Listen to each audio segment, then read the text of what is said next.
Let's double check that we're live on what's the face. We'll necessitate that later. I'll probably put that in there in a minute. We will see if we're live on the YouTube circuit.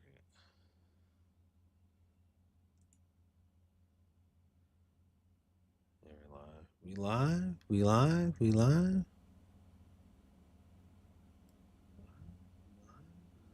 All right, we live. All right, we are live. Cool. Let's minimize this part. All right. Welcome. We are live. It's been a long time. Haven't been doing this in a very long time. Haven't been doing this in a minute. It's been a minute. Been a minute. Been a minute. Got some very great things to talk about today. It's the return of the Yap Hour. So this is a segment that I wanted to present and carry over to YouTube so I can utilize it and start talking about the things that I love talking about: wrestling, gaming, um, NBA, tech, things that I love talking about over here. So this is what this is going to be. Um, my YouTube channel.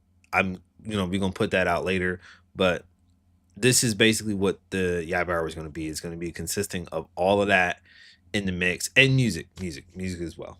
So what I got for you today is some wrestling and a album review and maybe some tech news. Maybe. Not too sure.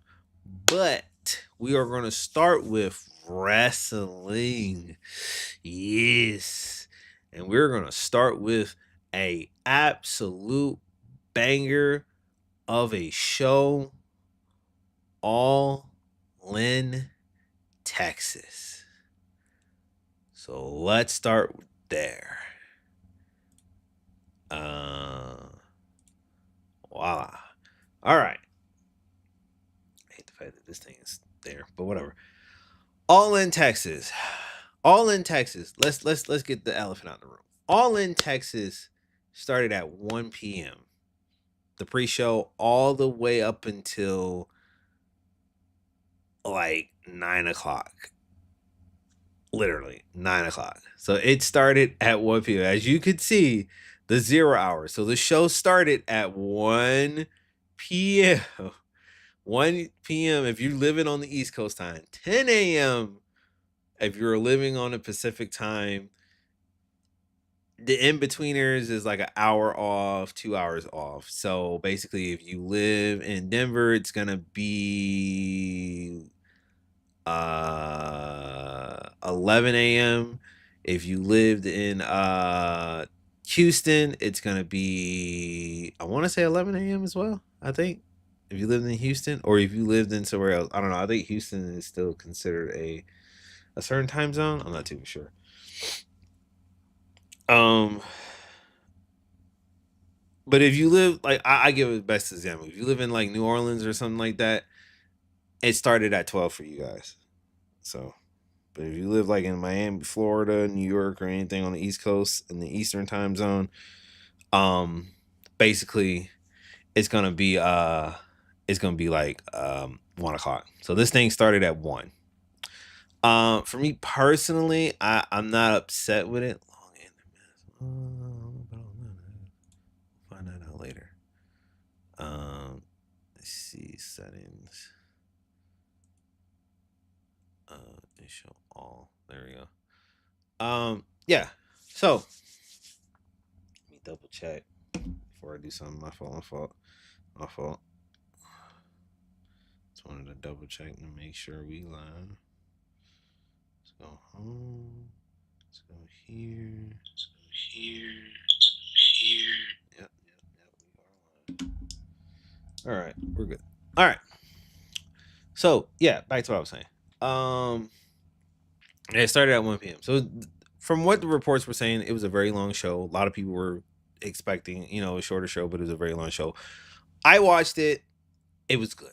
It was very, very, very, very, very, very, very, very good. So, um, The pre-show um had the had the Sons of Texas versus the Sons of Texas and the Von Erichs versus the Shane Taylor promotion, which the Von Erichs came out. Have you seen it?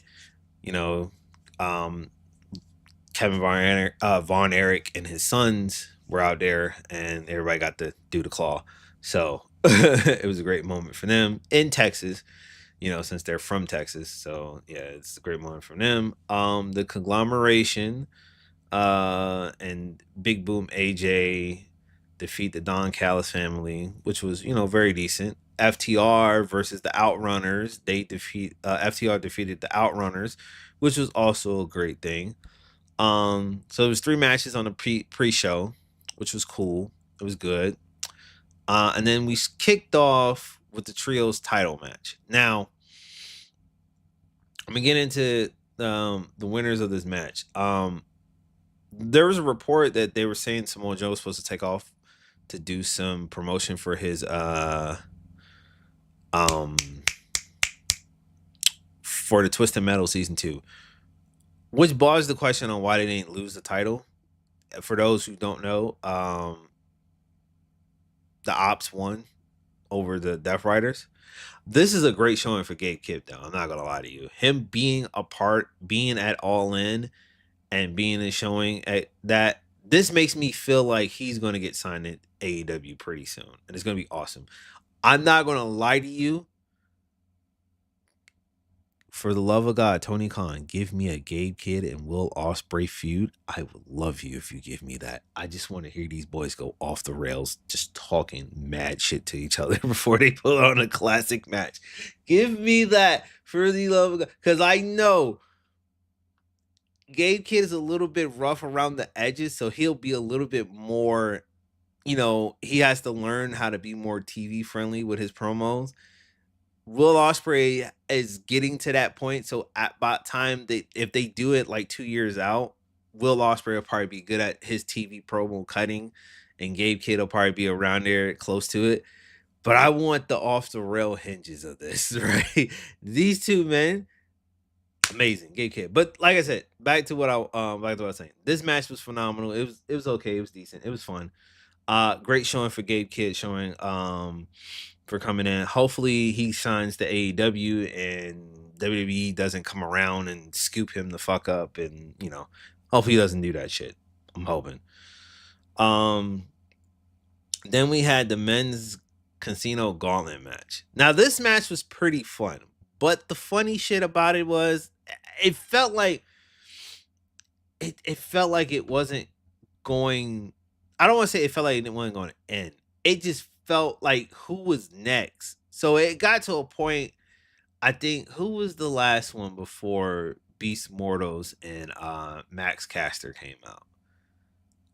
I think it was a returning Juice Robinson. And boy, when I tell you, Juice Robinson looks mad weird without a beard. He looks crazy without a beard. Juice Robinson returned, and then I was like, okay, and then like, who's next? Who's next? And then I literally, because it was a moment in the match where everybody was hitting their spots, right?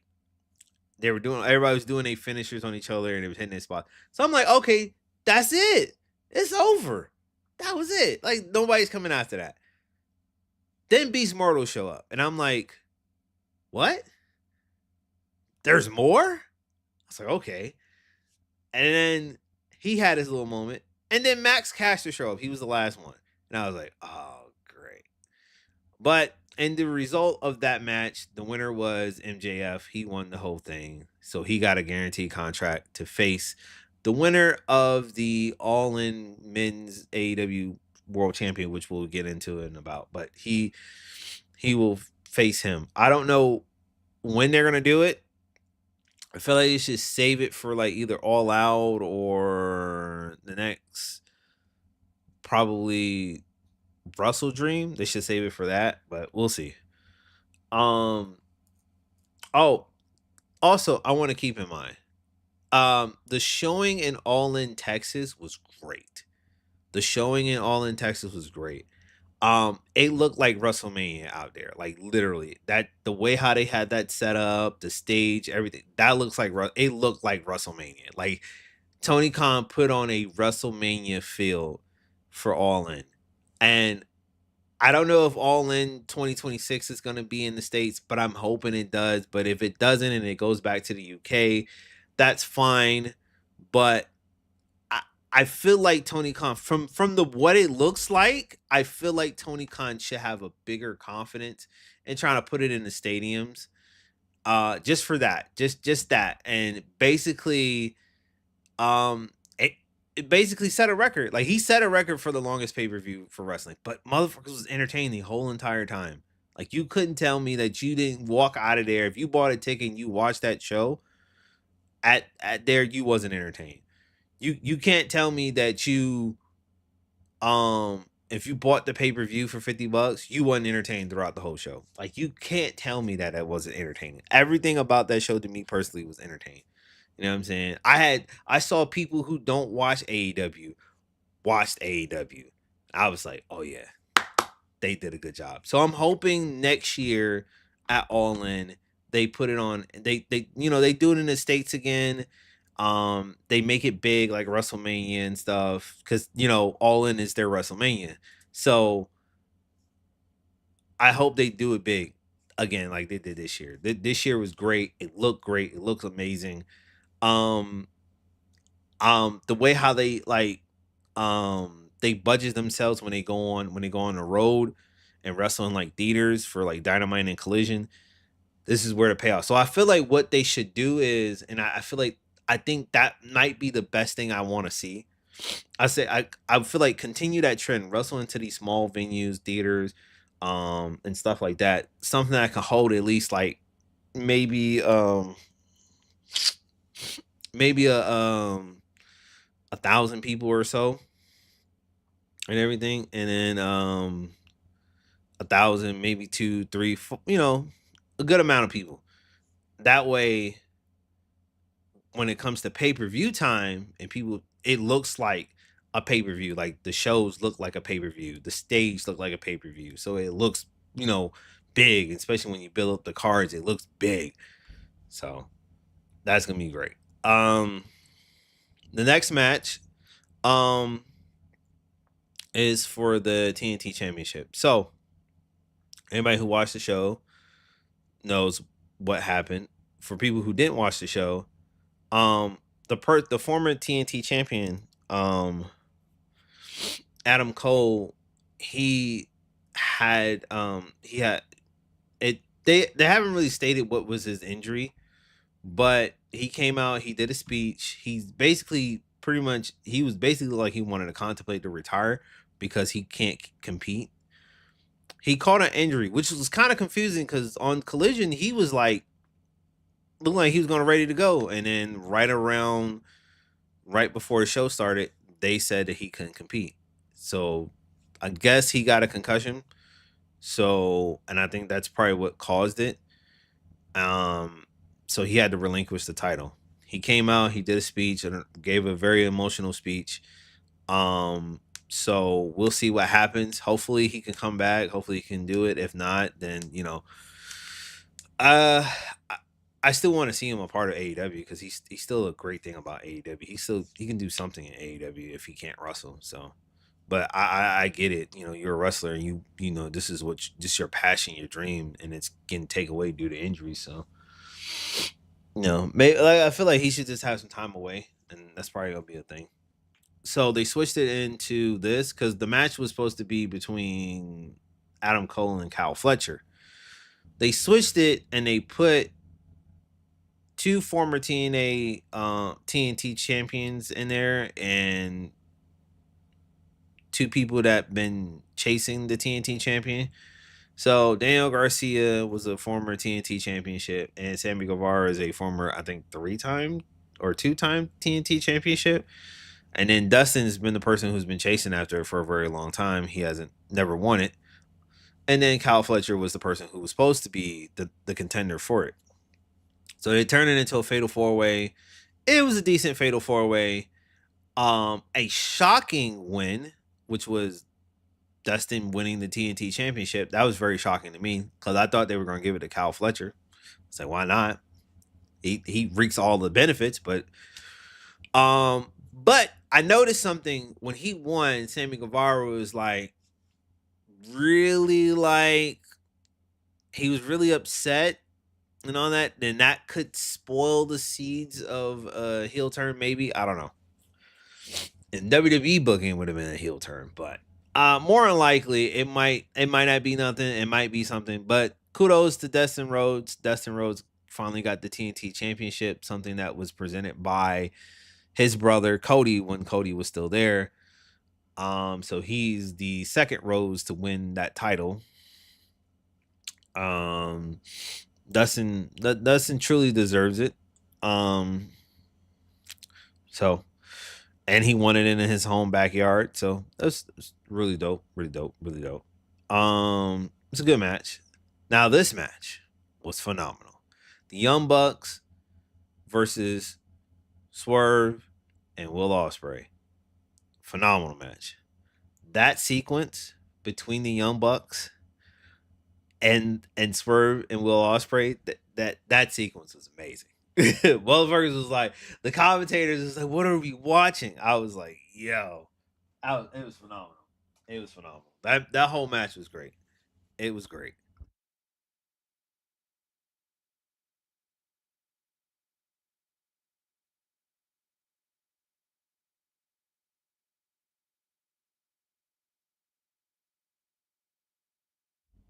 So the storyline was presented for the Young Bucks EVP titles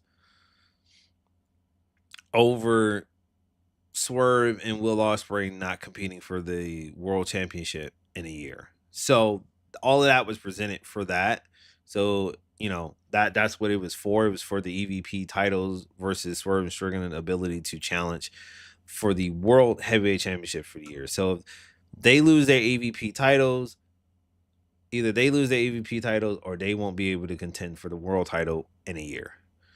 So the results ended up happening. Swerve and Will Ospreay, they won and they lose their EVP titles. So, but it was a phenomenal match. It was a really good match. The women's casino battle royale, that was good. That was a great showing. Um, I felt like I thought they were gonna do like what they did for the men's. Once again, they had that sequence where everybody was hitting their spots. And I thought there were gonna be some more people to come in. And then let me count how many people were in there. Because I didn't count the men's one, but I count this. It was only 12 women wrestlers that was in that casino battle royale match, gauntlet match. So the concept of this gauntlet match is basically it's like Royal Rumble. The only difference is you don't throw nobody over the top rope or anything like that. It's just more people come in. So he had it set up, designed exactly like the Royal Rumble. And the way to win is the first person who gets a pinfall wins. The issue for me is though, I was like,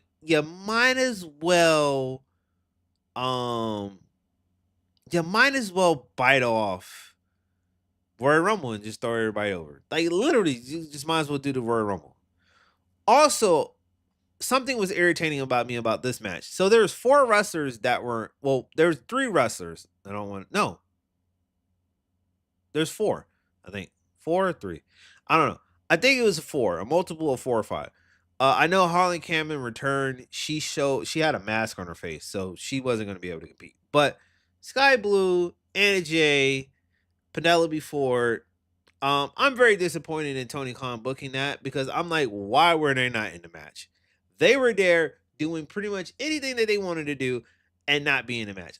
It was insane to me why they were standing there. I didn't understand none of that shit. I was like, why are they in there? Like Sky Blue had like most of the time wrestling. I literally my mind was boggled. It's like, why are they there if they're not in the match? So I was like, that didn't make sense to me. But it was fun. It was whatever.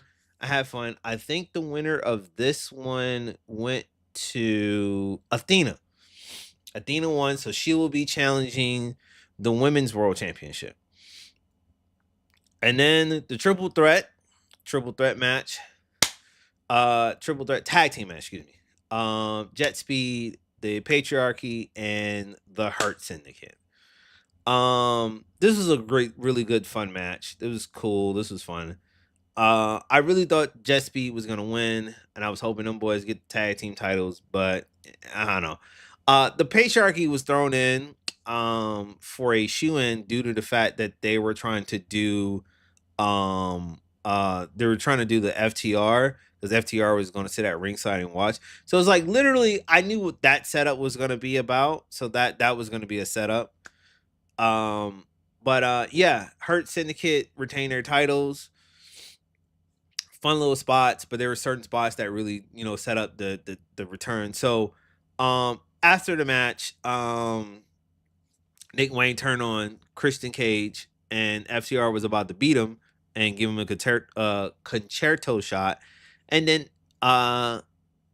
Edge returned. I'm not gonna call him Cope because it sounds stupid. Or you know what? Adam Copeland or Copeland. Copeland returned to save his friend. He picked him up and he had a mic in his hand and he told him to go find himself, basically. So the build for All In was supposed to be Christian versus FTR. That was the reason why FTR first faced the Outrunner. That was the reason why FTR turned on Copeland back. I think back in Revolution. So it was supposed for them to wrestle at All In, but they're probably going to save it for All Out. So now they got to build to All Out because they're going to be in Canada. All Out's going to be in Canada this year. So Forbidden Door is going to be in London, and then All Out is going to be in Canada. So they're going to be doing that. So the build is going to be great. The build for that. So he told him to go find himself. So that they got a 2-month build to bring this back together. The reason why they didn't do it sooner is because Christian wanted to finish out this Patriarchy storyline. So I think they did it at a good pace and they made it the right time to turn and all that issues. I don't know what Nick Wayne's going to become because he's really not going to be anything, to be honest with you. But I mean, he does good. He's still young. He's still got time, but he's still got time. As far as I see him competing for the TNT Championship, that's probably what I see him competing for. Kip Sabian, I don't know what that motherfucker's going to do. And then his mama is just going to be there. So probably his manager or some shit. So all in all, they're gonna, storyline is gonna spin. You're gonna get Cope, and you're gonna see the seeds of them coming back together and seeing Edge and Christian come back. I think that's gonna be the thing that you're gonna see. So, yeah. So, main event time: Toni Storm and Mercedes Moné, the most entertaining match on this card. This match was very entertaining. I'm not gonna lie to you. When I say entertainment at its fucking finest, this makes WWE look like shit. When it comes to their entertainment, Toni Storm is amazing. I'm not gonna lie to you. WWE dropped the ball with this woman. They really did, because she has been creating. And then we're gonna get into what the version of what she is and who they're trying to do it through. But yeah, bro. It was amazing, bro. It was hella amazing. So it was one of a great amazing. It was like certain spots in there. It was crazy. She was mocking Mercedes Moné. She was doing all these dances. It was crazy. The match was decent, but it was just the mockery and the entertainment. And then there was like a certain spot they were doing like a tombstone spot, and then just rubbing each other. Like she rubbed her face in her crotch. I was like, oh yeah, this is crazy. This is crazy. But here's the thing. So there was reports of saying Mercedes Moné has creative control. There was reports that was flying around there right before this match came about, that she has creative control, that she beats all of them, she always wins, she doesn't put nobody over, yada yada, she doesn't lose. So when it comes to this match, she lost to Toni Storm. Toni Storm retains her women's championship. So I was like, when I saw that, and I said, what happened to all of the creative control that she'd had? What happened to Mercedes Hogan and all those other names that y'all gave her? And I was like, bro, she didn't have creative control from the first place. Tony came out and said that he had creative control, not her. He just like booking her strongly. Basically, what Tony does, he likes to book the people strongly to keep them to stay at AEW, and he doesn't pull the rug under them. He just likes to see if it's gonna carry out. And then she has so many titles that she's gonna defend. Now, if she starts losing her titles back to back to back to back to back to back to back, it's probably because, bitch, I'm tired of going through airport security and they keep flagging me for like multiple gold titles in my backpack. So so yeah, but like she wasn't getting royalty treatment or anything like that. Nah, she came in here, she wanted to wrestle. She didn't come here for that. She came here to wrestle. Mercedes Monet didn't have like a whole thing that she didn't have a whole attitude thing. She came here and she wanted to wrestle. And it's the thing about it. There's a certain wrestler that I want to see come to AEW that would really benefit her career for a nice little turnaround if she left WWE. We'll talk about that later, but I would love to see Bailey join though. I would love to see Bailey come here, and Bailey would do wonders in AEW with a whole new character.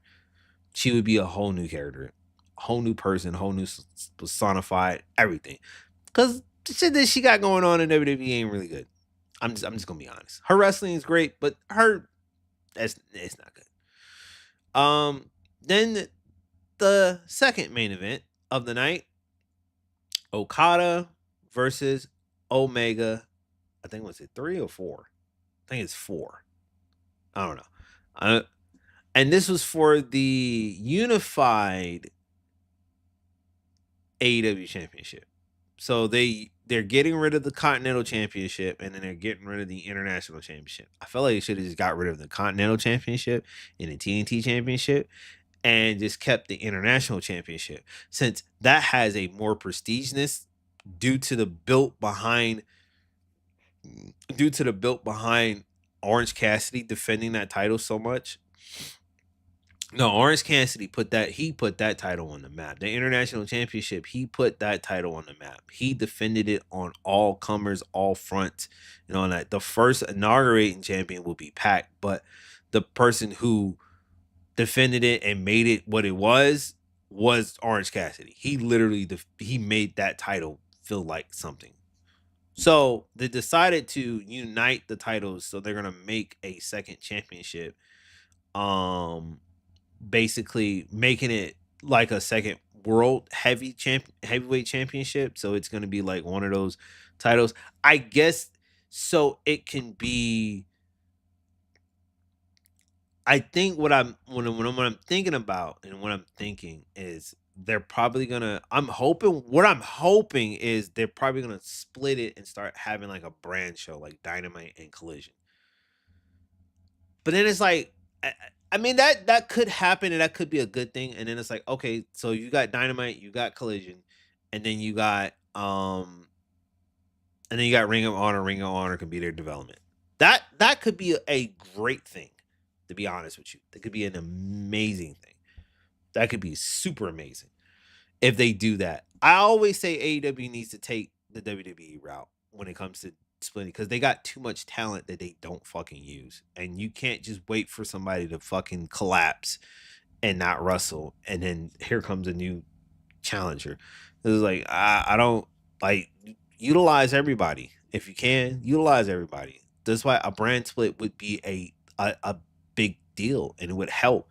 You could use the unified championship on Dynamite, or you can use it on Collision, and then you can use the AEW World Championship, and then that would be two top things.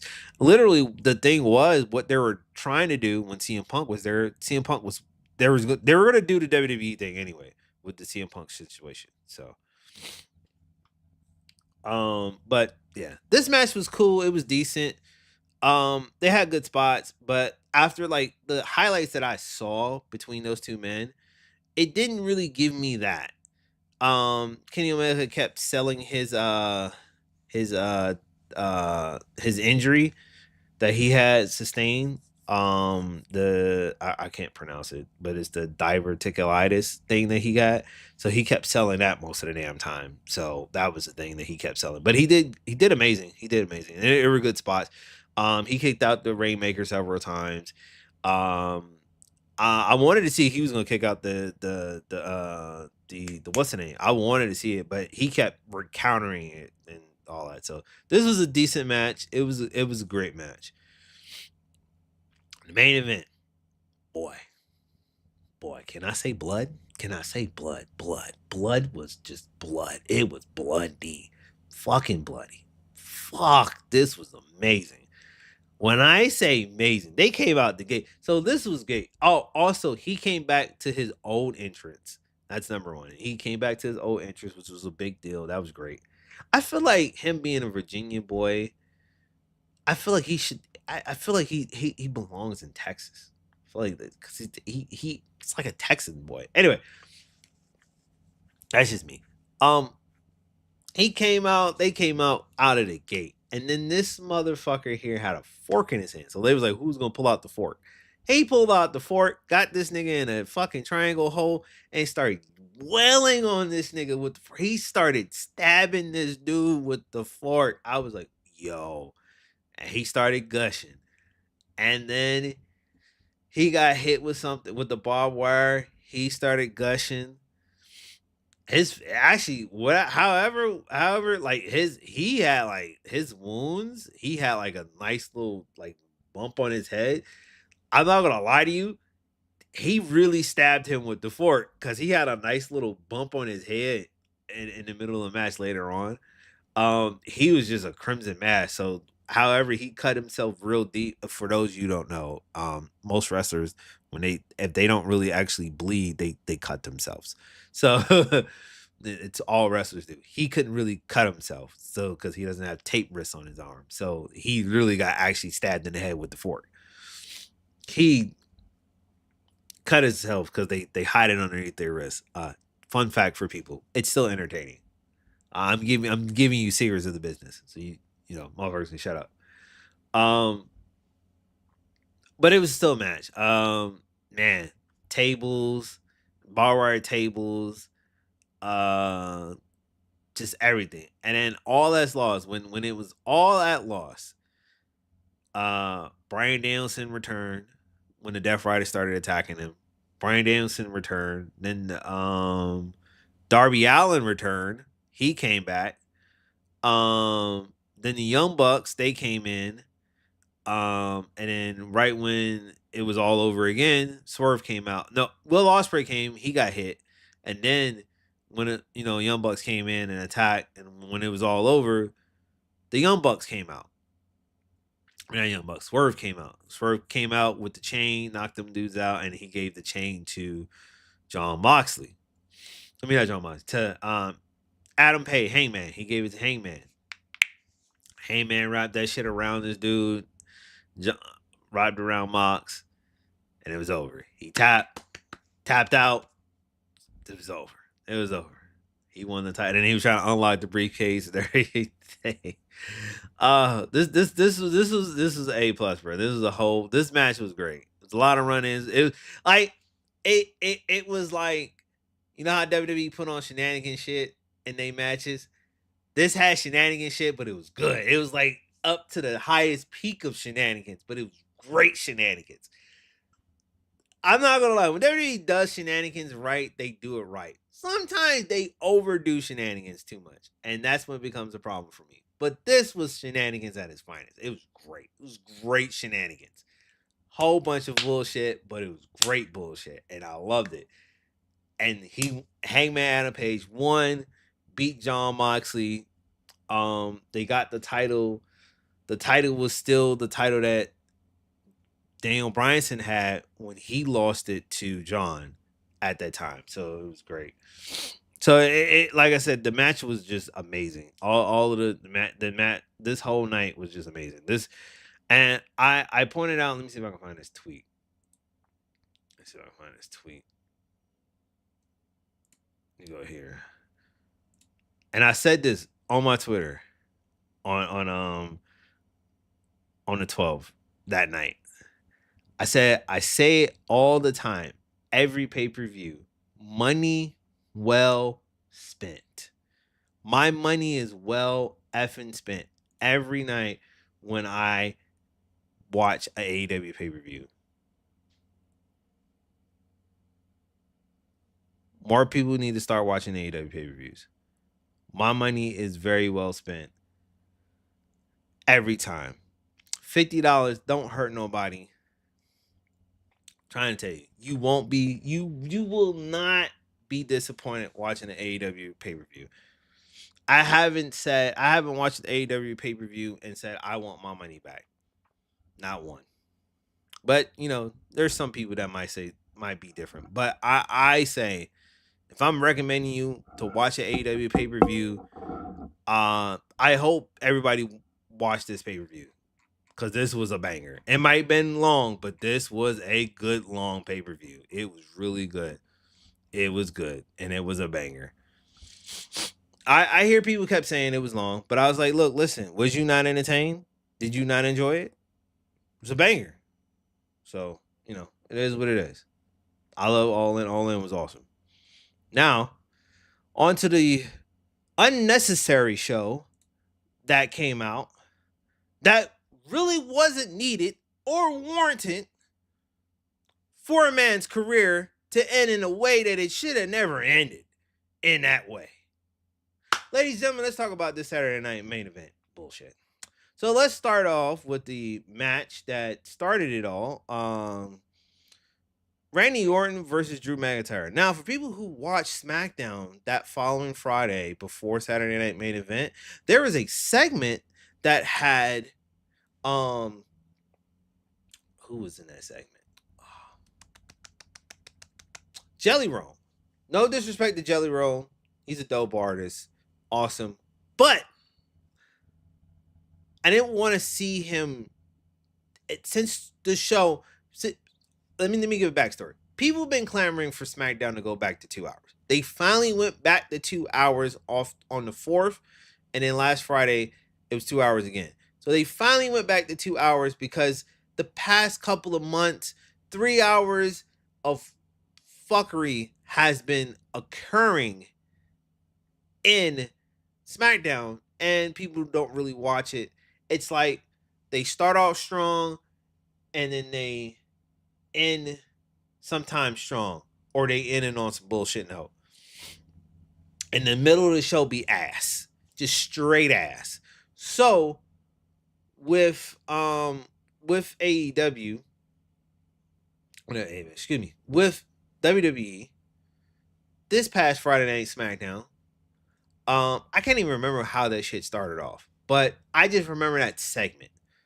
And that segment was very unwarranted because you could have put something great in that segment and you didn't. But near or less that I say, the whole show was butt. So it didn't really matter. But the segment was important because it set it up this match for Saturday night. So Jelly Roll came out, then Logan Paul came out, interrupt Jelly Roll, started talking and saying a bunch of crap and started just interrupting his performance. And then Randy Orton came out. He was cutting a promo against Logan Paul. And then Drew McIntyre kicked him in the head, and it set up this match, which also sets up another match for SummerSlam that's going to be happening in a couple of weeks. Logan Paul and Drew McIntyre going against Jelly Roll and Randy Orton. Now, the reports are saying Jelly Roll wants to be a wrestler because he's a huge wrestling fan. He's a real huge wrestling fan. I'm never going to take that away. But I've never seen a music artist,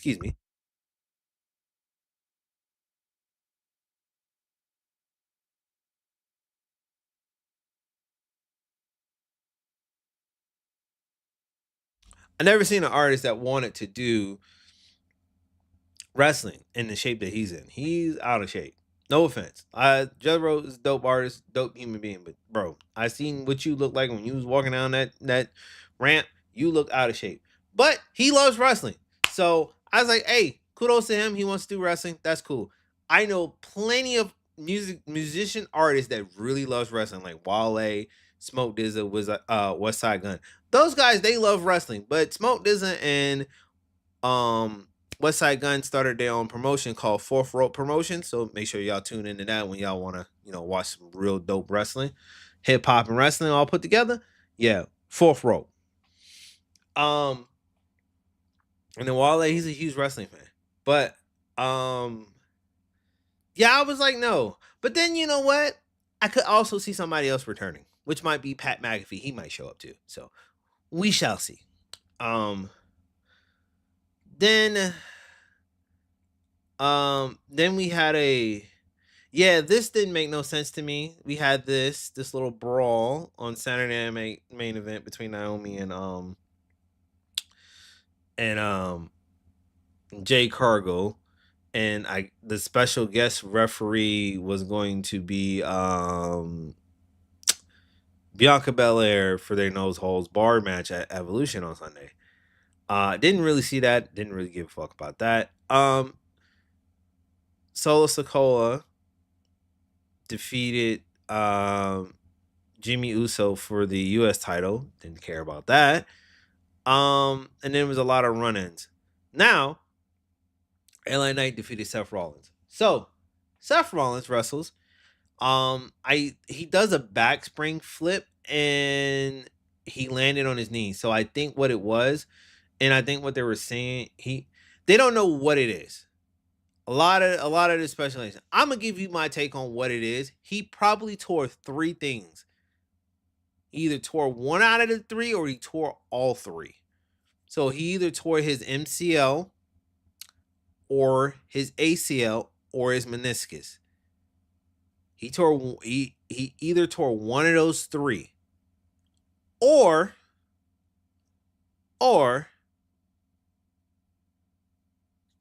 he tore all 3 or now here's another thing that I just noticed. Or he tore his Achilles. I haven't looked at how he was holding because most people when they hold a certain position, they hold a certain pain in their leg. Like if they hold their like knee or anything, it looked like he was holding his whole ankle thing, so he might tore his Achilles. And not I don't know how that works in wrestling. I don't know. And then the sad moment of the match. So Gunther versus Goldberg. I'm not gonna lie to you. So this is what I saw. This was around 9:30. They started this shit 9:30. This was the most ad breaking shit that I ever seen. They had multiple ads. They had so Gunther came out, he did his entrance, and then Goldberg come out, and the match didn't start. Ad break. The fuck? Ad break. Why? So then they start wrestling. It was like 9:35, 9:40. Wrestling for a minute. I said this for a amount. Goldberg is not a great wrestler. I love Goldberg. He was a hype machine for WCW. He was a hype machine in WWE. He was misutilized in WWE. He was misutilized. Like he was utilized right when it's done right by certain wrestlers that give him a allowance to have it done right. But he was misutilized in WWE when he had his first run. He can't wrestle. He's not a wrestler. No. He's a glorified hype machine. That's all he is. No offense. Love Goldberg. Goldberg is amazing, but he's a hype machine. I know what that is. He was a ratings draw for WCW until they fucked that up. So him coming back and wanting to get a one last match, they could have did it better, and they could have did it they could have did this at SummerSlam, would have been a little bit more better. They could have did it a little bit better in a better way. I say this: if Goldberg wrestles past 3 minutes, it's going to be terrible. This match went past 3 minutes, and you saw the results of how terrible this shit was, right? So we saw I saw a lot of stuff. They were attacking his knee and everything. The man went for a jackhammer, and it looked like he damn near almost killed Gunther with that jackhammer. I was like, yo, no, absolutely fucking not. So then, bunch of ad breaks, lose, right? Let's ad break after he loses his match. Comes back, cuts this man's entire promo off, and they close the show. He didn't even get to say his promo. That's some fucked up shit. This whole show was very unwarranted. No one wanted to see this shit. Like, why this was even here? This wasn't shouldn't even been shown. It was an unwarranted show. You know why it was showing?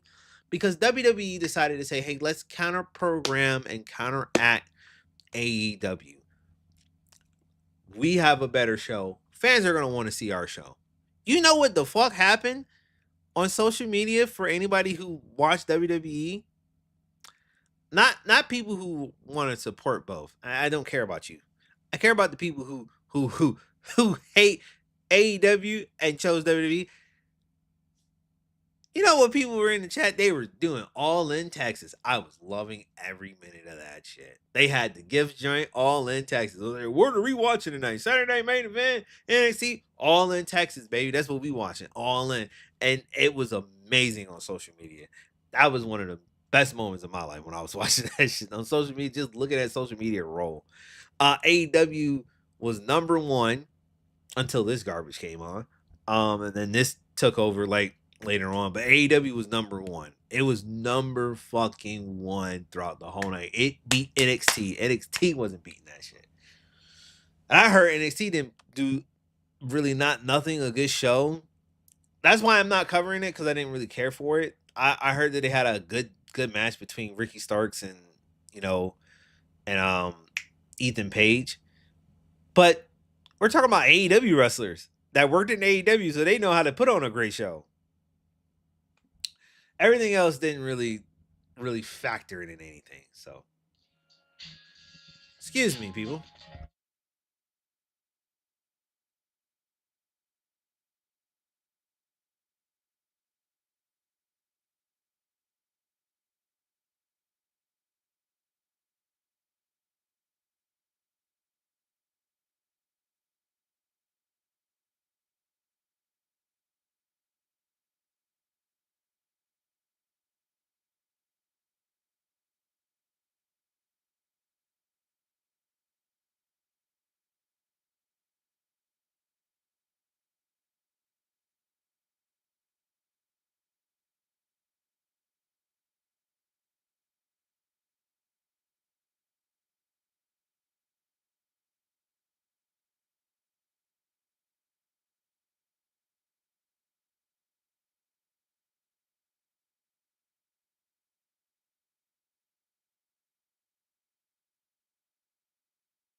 All right. Uh,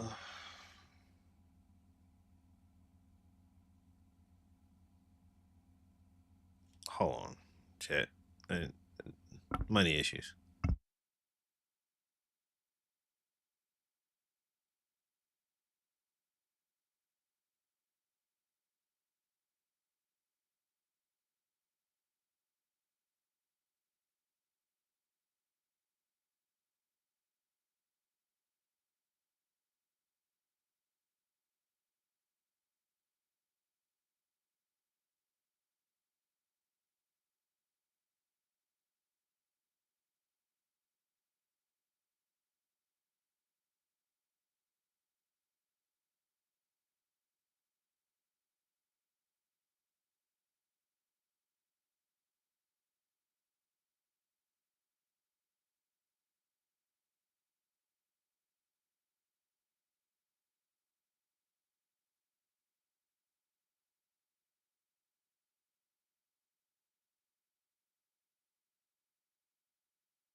All right, we are back.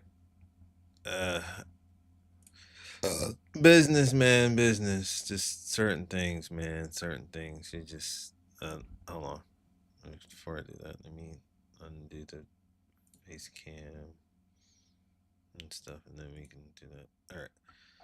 All right, man. Business, business, man, business. Just business, business. Anyway, on to the next one.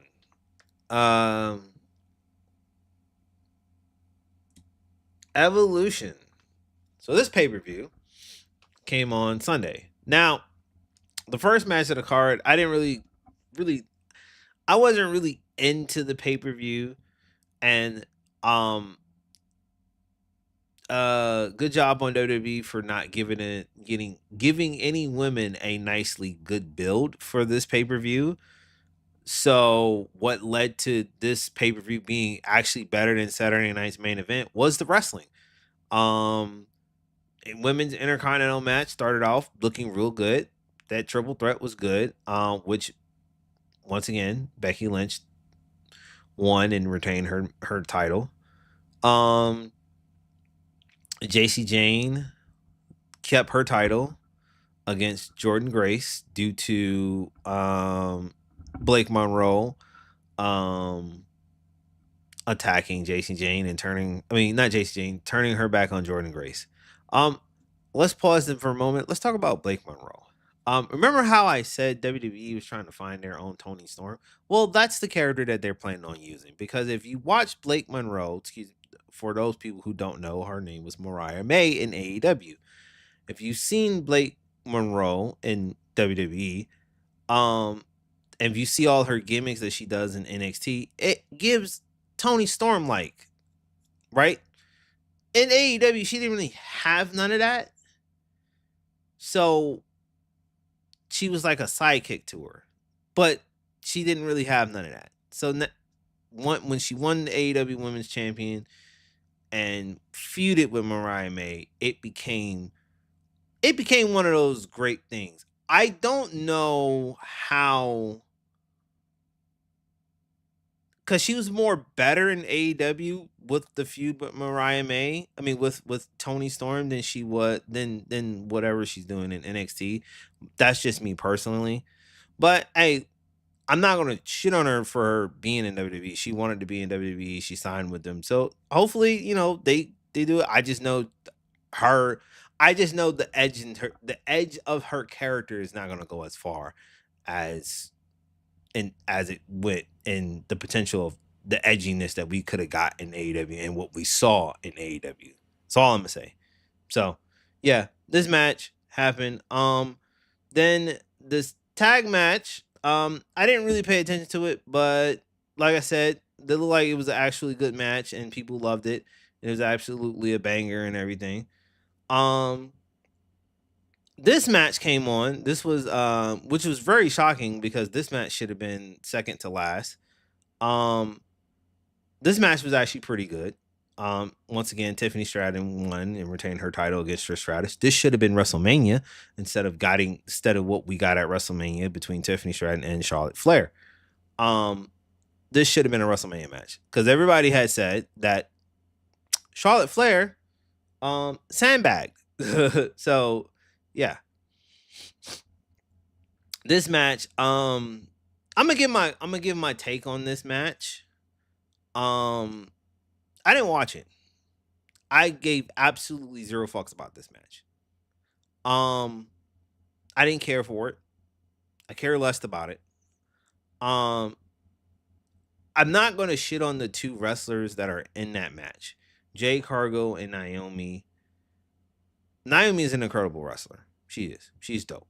I don't hate on her. I hate her character and how that character was created. I hated that portion of it. It's very ass. As far as her wrestling is amazing, but her character fucking sucks right now. I want something different from her. Her playing this crazy, insane bitch I don't like it whatsoever. Like I felt like she could have been a different type of heel, something. I felt like they could have did something better than what we are getting from this, and it's like the terminology of WWE.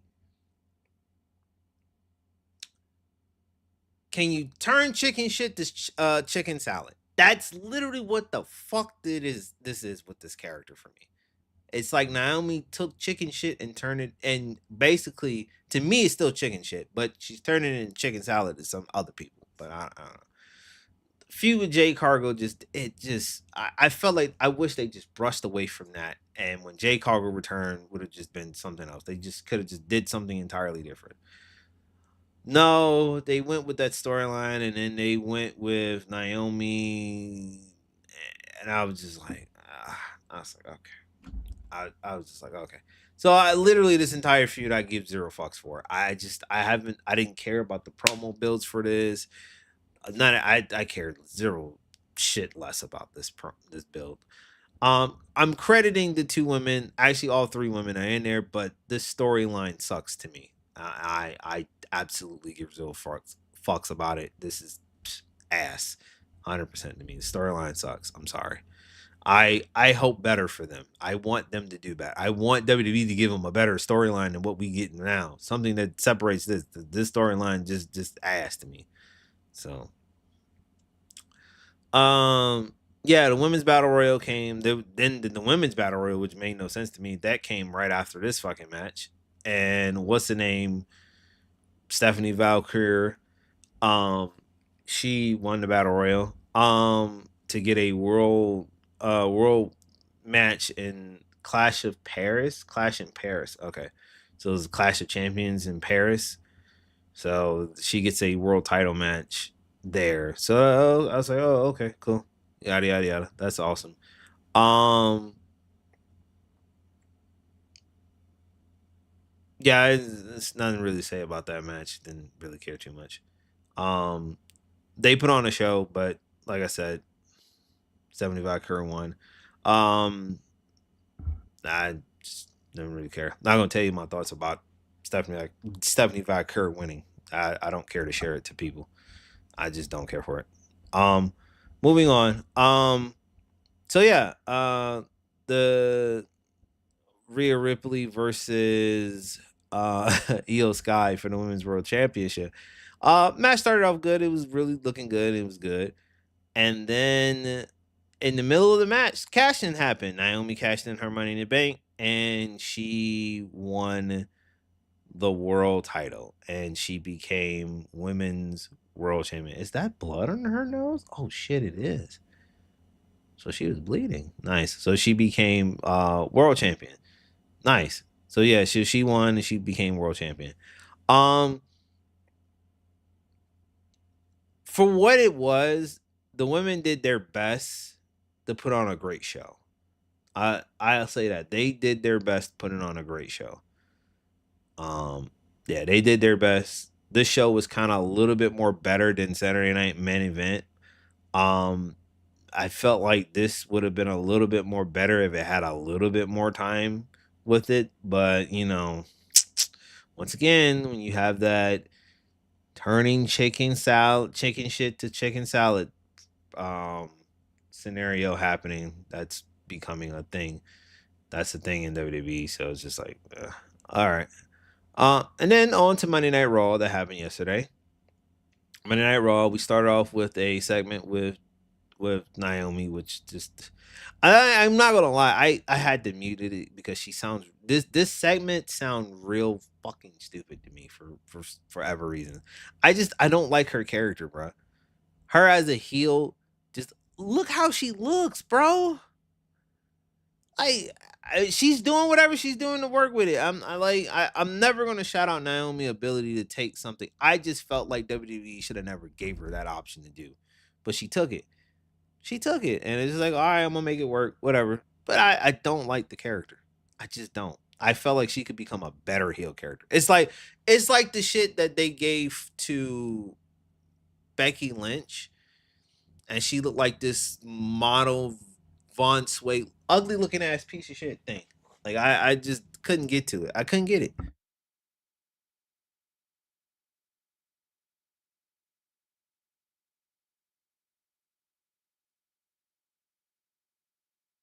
I think her heel run is more better now. I think Becky Lynch's heel run right now is a little bit more better than it was when she did it the first time.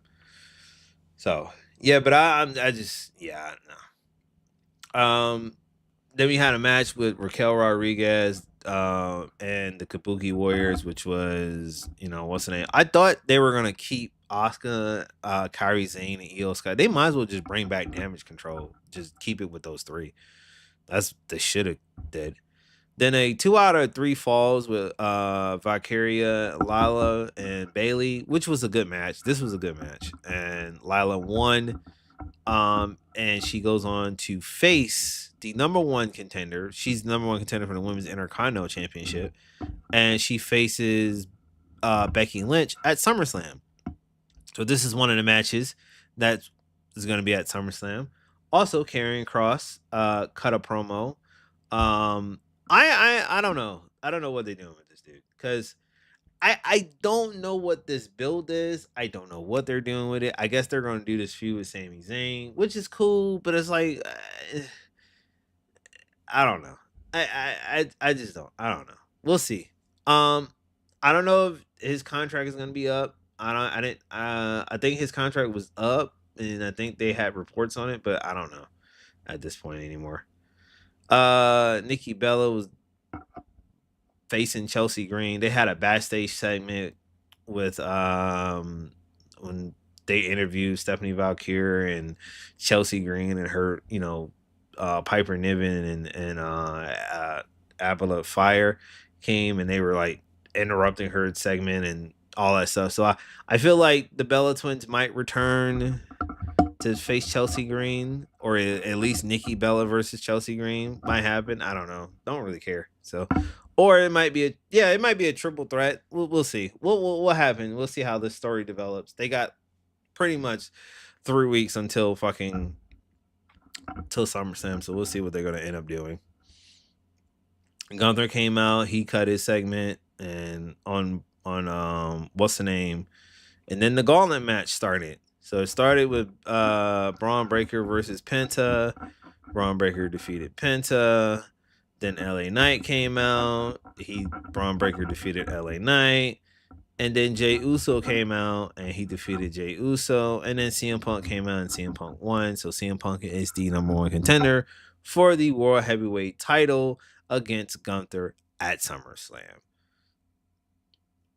Will CM Punk win? I believe he would, but I don't think that would be the direction. I think the direction was supposed to have been it was supposed to probably been I think the direction was supposed to have been CM Punk versus I think they might have I think you know what it was? It probably would have been a triple threat match. It would have probably been if CM Punk never got not CM Punk, if Seth Rollins never got hurt, I think it would have been CM Punk, Seth Rollins, and Roman Reigns for the world title at SummerSlam.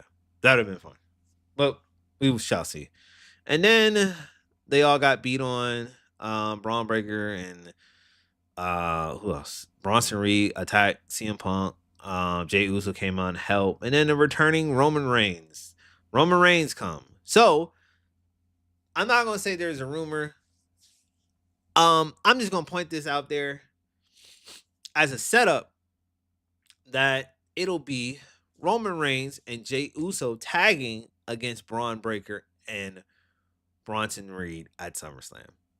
If they don't do it before SummerSlam. If they don't do it before SummerSlam, that'll be one of the matches at SummerSlam. That explains why he showed up last night.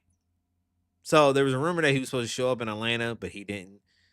He showed up tonight in Birmingham because SummerSlam is like 3 weeks away. So that's the reason why he showed up. So now let's get into the announcement of matches that are going to be at SummerSlam. So the matches that are going to be at SummerSlam is going to be CM Punk versus Gunther, Jay Cargill versus Tiffany Stratton for the WWE Women's Championship, Lyra Valkyria versus Becky Lynch for the Intercontinental Women's Championship, a triple threat for the women's title match since Naomi cashed in her Money in the Bank and she's now champion. Now, these 3 women will feud for that title.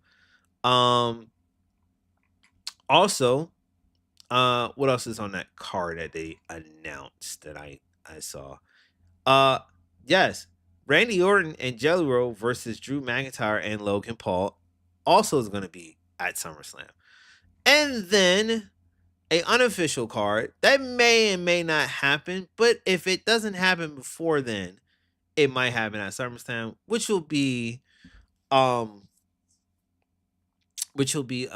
Roman Reigns versus what is it? Roman Reigns and Jey Uso versus Braun Breaker and Bronson Reed, and the WWE World Championship, Cody Rhodes versus John Cena. That's gonna be at SummerSlam. Except for that, the Roman Reigns match that's not been confirmed, but the others all have been confirmed. That might be a teaser if you watch and you pay attention to Monday Night Raw and all pretty much throughout the week, these next couple of weeks before SummerSlam, you'll start seeing that this match might line up pretty soon. So it's WWE, and I'm gonna give you a quote on it. WWE is predictable. You can, if you've been watching wrestling for long and you've been watching WWE for so long, you can see what lines up and you can see how this goes. There's no unpredictableness when it comes to WWE. Everything is predictable. You can see it a mile away before it happens. It's just WWE. AEW does their shit a little bit more better because AEW gives you that feel of unpredictability. You don't know what's going to happen. Like literally, that All In TNT Championship, I thought they should have gave it to Kyle Fletcher. They gave it to Dustin Rhodes. No one saw that coming. Unpredictability. You can't call nothing there. That's what makes that show so great. Anyway, so we're done with this. That's all the wrestling news for this week. We'll probably be back, I think, on Thursday. We'll review AEW Dynamite, and then on Friday, on Saturday, we'll probably do Friday Night SmackDown. Maybe, I don't know. We'll see. All right. So for those who don't know, there have been albums that came out. There's been albums that came out. I haven't looked at many albums that came out this week, but I do know a very important album came out this week for me, which was Clip's Let God Sort Them. And this album was amazing. From track 1 all the way down to track 13. This was produced by Pharrell, which a lot of people were kind of like shocked that, everything was produced by Pharrell. I was like, I'm not shocked. Pharrell produced their first 2 albums. What are you talking about? So it's like I'm not shocked by how this album sounded. I'm not shocked. Pharrell was always good at making good, dope beats and everything. So I'm not shocked behind that. But this album is absolutely dope.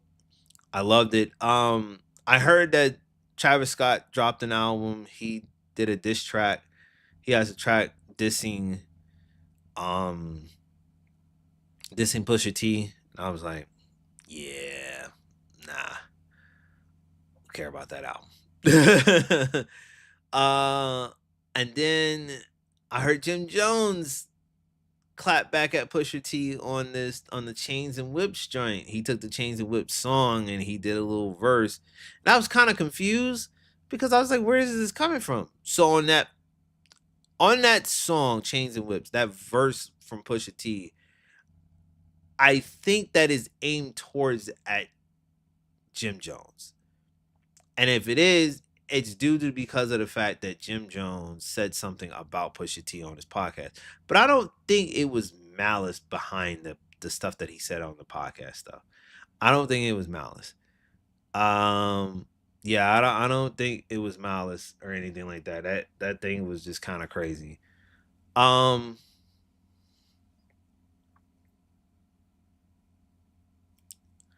um but let's break down these tracks. The bird don't sing. So this was a good song, and this was talking about their their parents, and it was a really good song, and I really liked it. Chains and Whips is probably one of my favorites because that's joint. Every verse on there is awesome. That beat is crazy. The Kendrick verse is crazy. All that shit's dope. POV, that beat is crazy. That Tyler Creator verse is crazy. He went in on this. So be it. Ace and Trumps, all things considered. Mike Tyson blow to the face. Oh man, just all of these records was great. I don't even want to break down all of it. It was just a great album. It's album of the year. There was a rumor that said they sent this to Jay and he listened to it, and Jay had like options to be on one of these songs. It was a rumor that he could have been on Mike Tyson blow to the face, and I was like, that'd have been an interesting listen to, but fortunately, the artist that's on here is pretty much John Legend, Kendrick Lamar, Tyler the Creator, The Dream, Stove God the Cook, Ab Levi, Nas, and Pharrell. Nas joint was awesome, and that beat switch for Nas joint is amazing. Makes me sound like it makes me wonder. I want a Nas and Pharrell album now. I do, but I'm hoping we getting that Nas and DJ Premier and that DJ Premier album. I'm hoping we get something like that pretty soon. All in all, this gives me this gives a I want to say 5 out of 5. Man, this is a good album. This should be a good classic album for people to listen to. I would say go listen to wherever streaming service is available. If you got if it comes out with a vinyl or anything like that, I would say go buy it. If you're buying it digitally, go buy it digitally. If you're gonna buy it physically, go buy it physically. But please give this album a chance. Um, unless you're a Drake stan, then we know where you stand. We don't care. And then that's it. I am done with the Yap Hour, and yeah, this is over. Yap Hour is done. We done sat up here and we talked for like a good couple of minutes. It's very short, very brief, but we talked about certain things. And that's it. Now it's time to get into the gaming. Hello. I'm doing good, Alexia. I'm doing good. Doing good. Appreciate for the follow. All right. Let's change this. No. Let's change this. So what are we gonna do? Let's see if this is gonna run. All right. Let's see if this is gonna run. Let's open up Steam. Yeah, let's open up Steam. You know what? I'm gonna go with the Wire today, cause not gonna lie, it ain't gonna work out if I don't go with the Wire today. Also, I gotta put this in my ears. So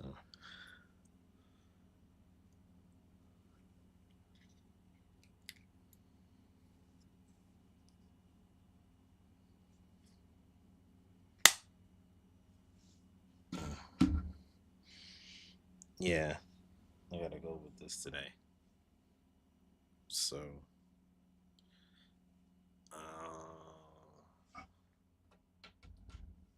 actually, hold on. Let me take this out right quick before I do that.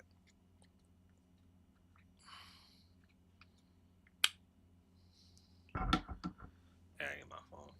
Let me close this up. Yeah, let me close it. Oh, is it on sale for Steam now? Oh, interesting. I wonder how much is it on sale? Let me see. No, bro. Thought this shit was on sale. All right. Is it? It's on wireless. Okay. How much? On that. Let's do that. Um. mm,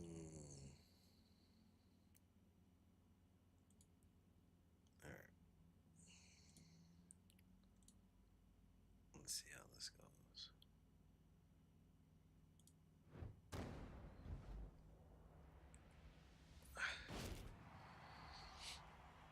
Let me see how much lag I'm gonna get through. I wonder if it's see if it's gonna play. Oh, it's playing. I can see the audio, but I think I want to turn it up a little bit.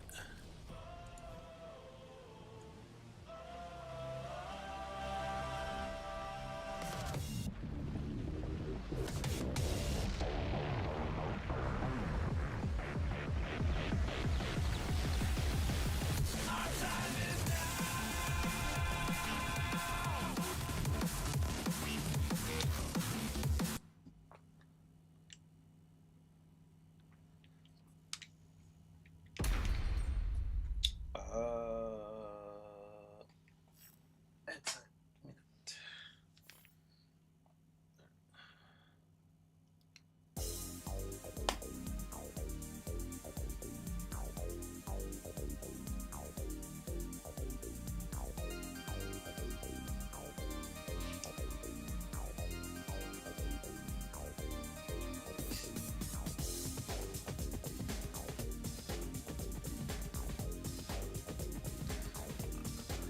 All right. What is this?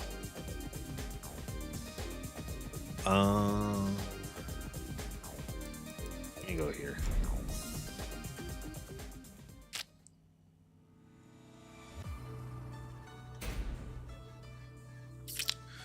I'm just trying to keep this thing going.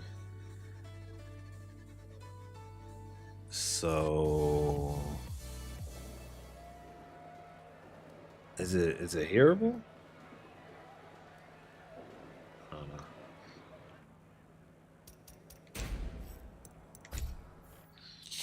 I just want to see if it's hearable. Got the sniffles, man.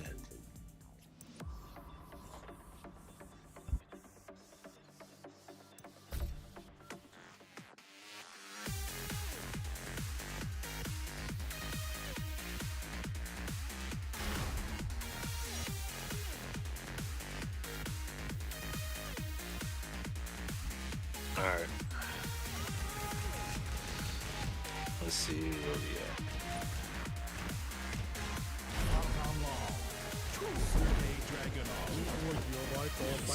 Let's go.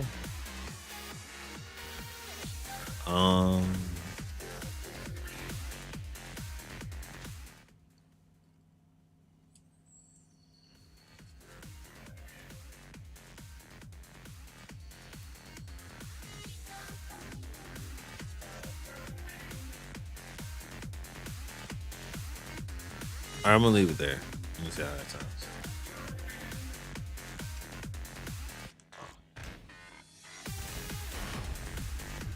Get ready for the next battle. Let me see how that sounds.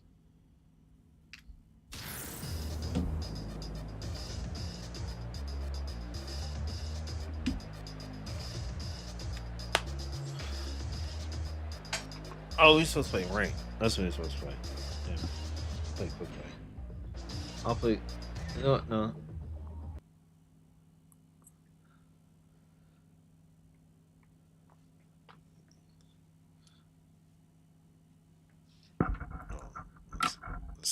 Let's close this.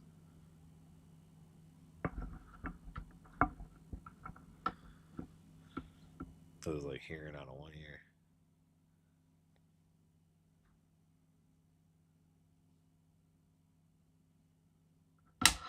All right. Now it's working. All right, let me turn this down.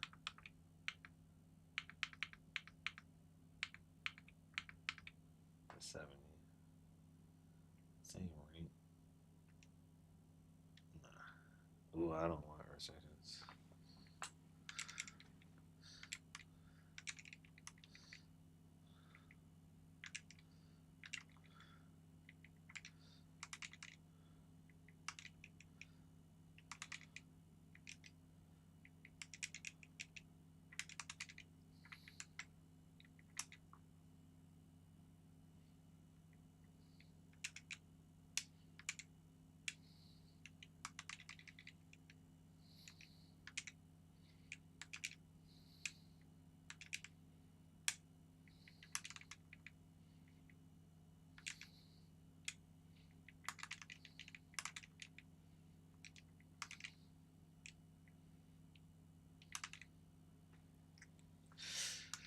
I hate Wi-Fi people. Oh, this is about to be a pain in the ass.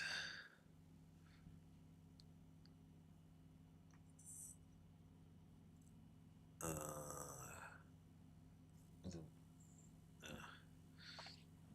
I don't know. We're gonna check it.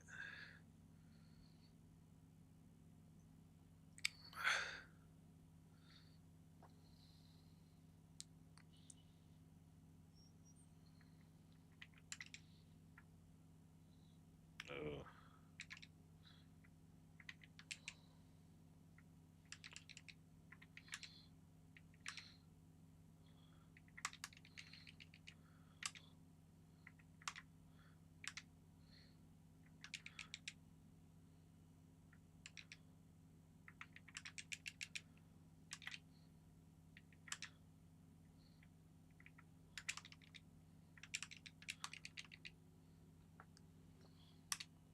I'm fucking running.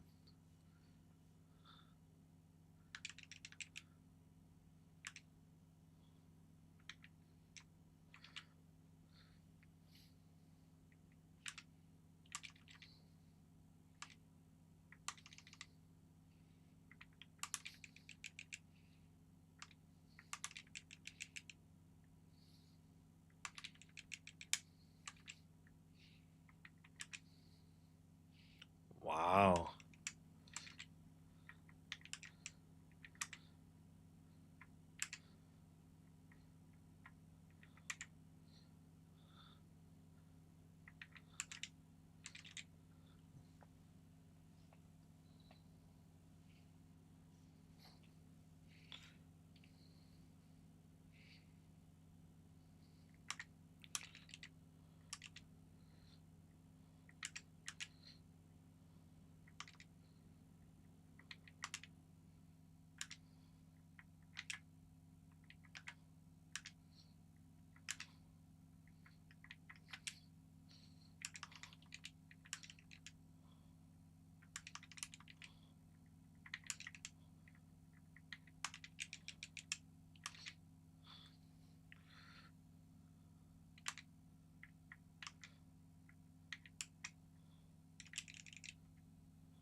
This is how people playing rank.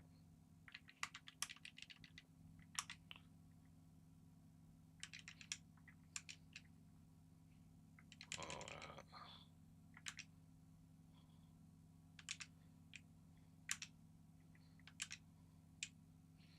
and I can't do nothing.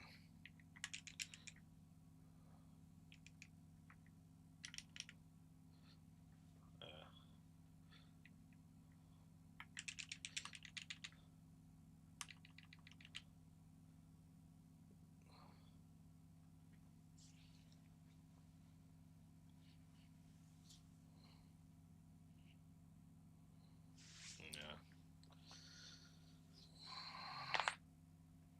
Nah.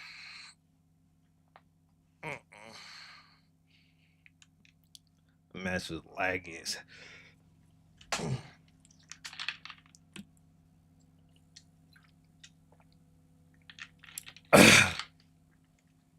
That match was laggy as hell. Anyway.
All right, we back. The sound wasn't playing. That's why I was looking at that. I was like, my audio ain't playing. I was like, oh okay. I know.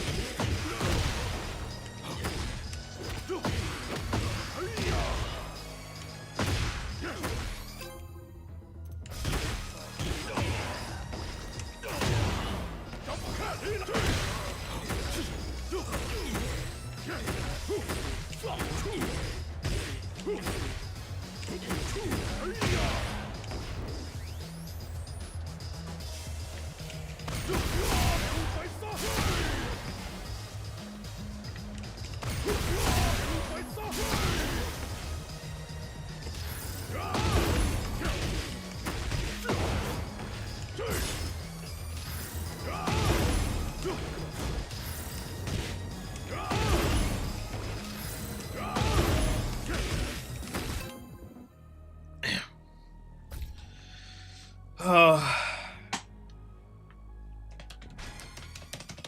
you better not be on your mom's Get ready Wi-Fi. for the next Oh, battle. great, gym players. This is amazing. That's exactly what I wanted to run into. A fucking continuously butt mashing.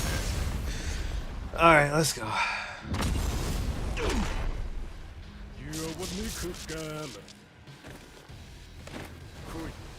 Round one.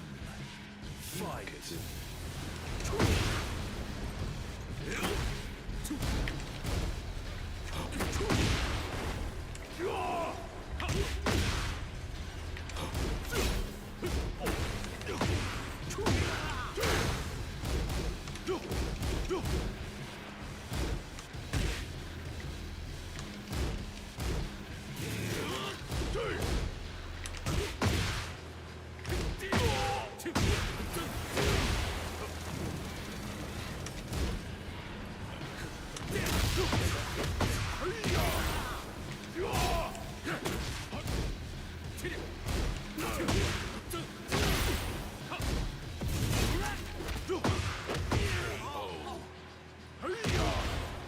Round two.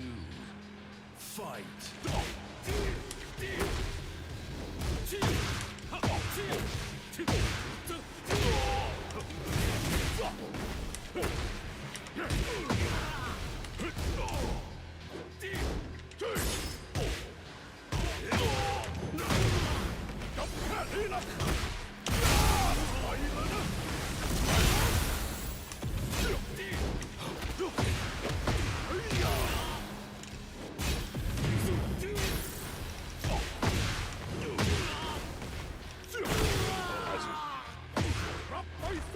Round three. Fight. Round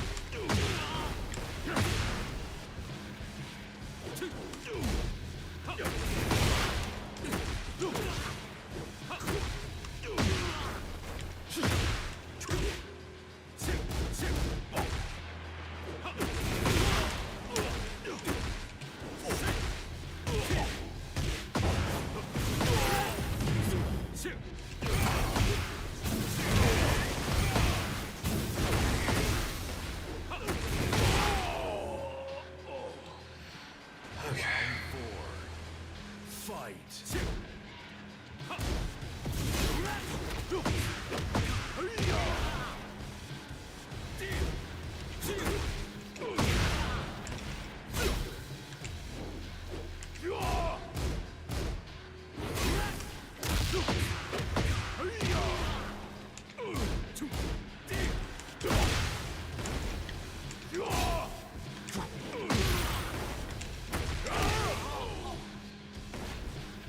There you go.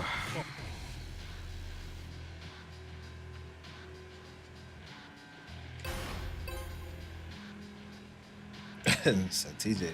I don't know who that is. Round one. Fight.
Yeah, I knew it. If I had a little bit more health, I probably would have been good.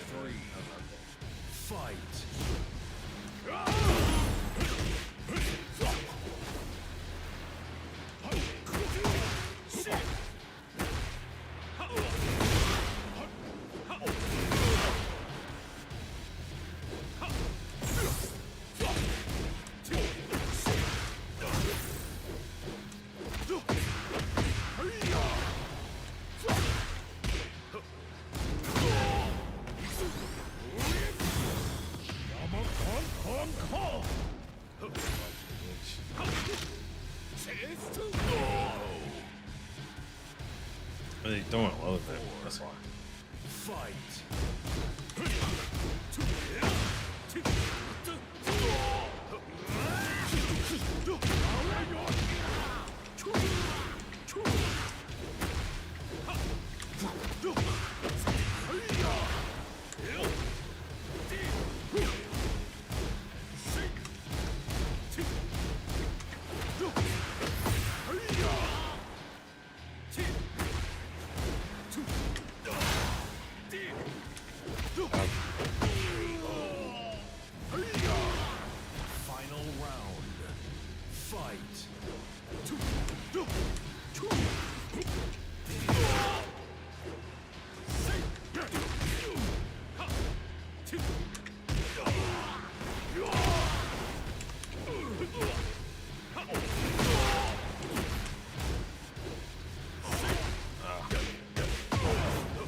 There you go.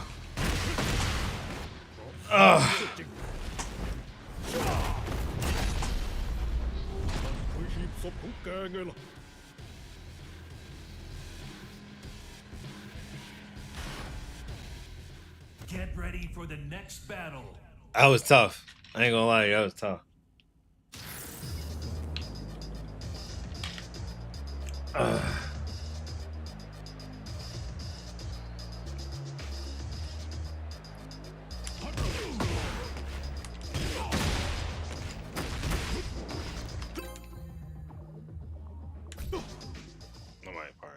Get ready for the next battle.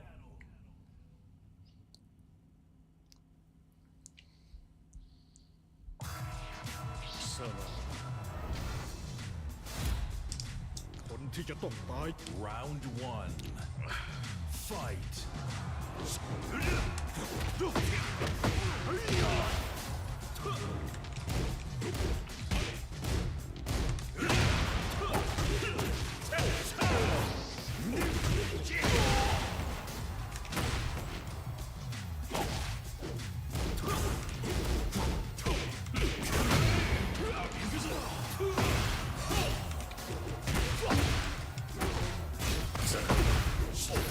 Oh, that's a low?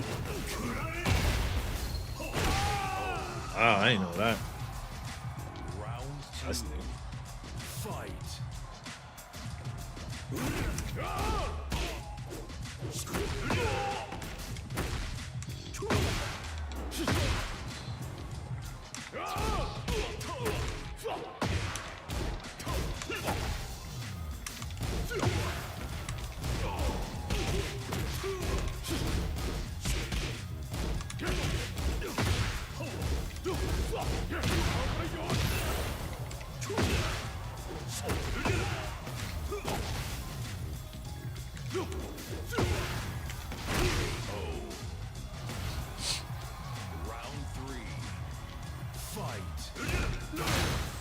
Ooh, lucky bitch.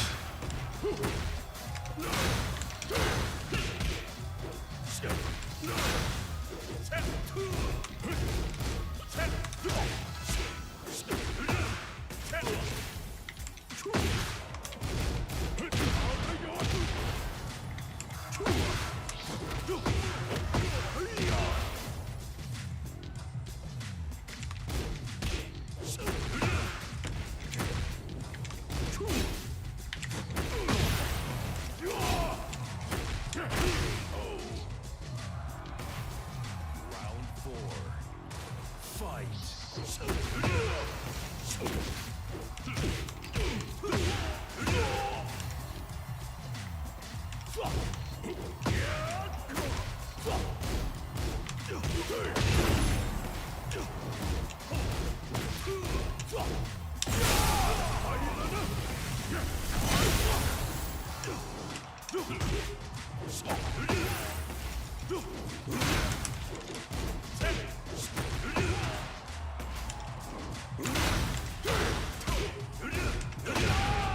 Ah, that went off. Final round. Fight.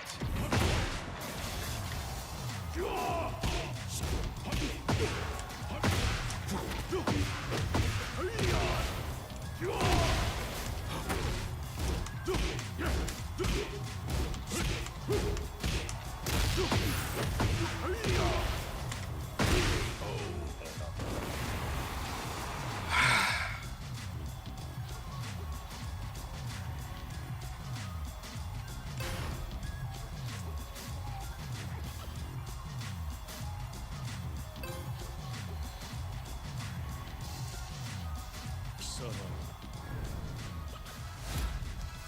คนที่จะต้องตายอย่างแกไม่จำเป็นต้องรู้ Round 1. Fight.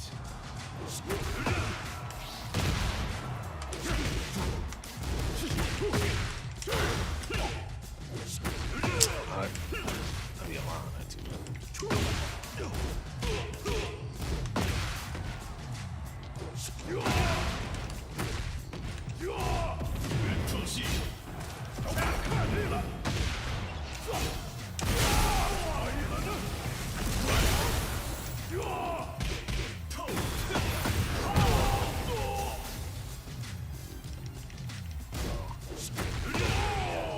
I thought I still had it. That's why. I was like pressing the button. I thought that I was. Fight.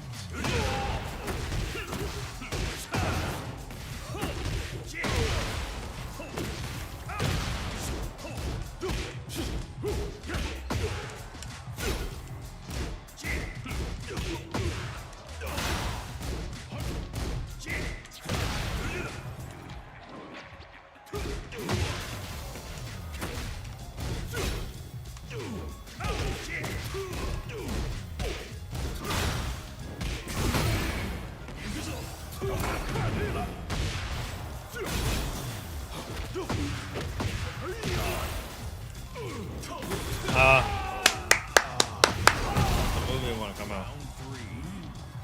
Fight.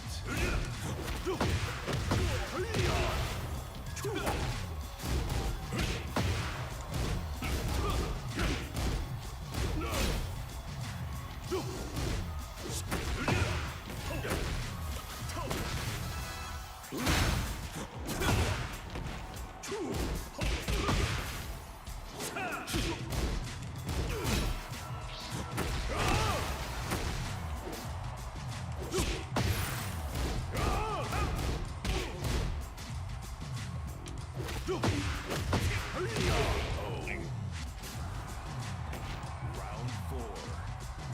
Fight.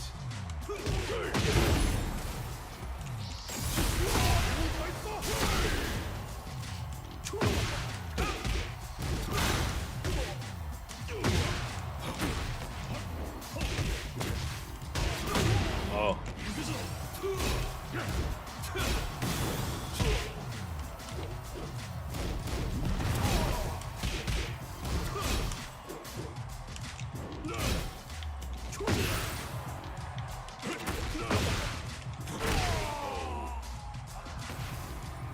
Final round. Fight.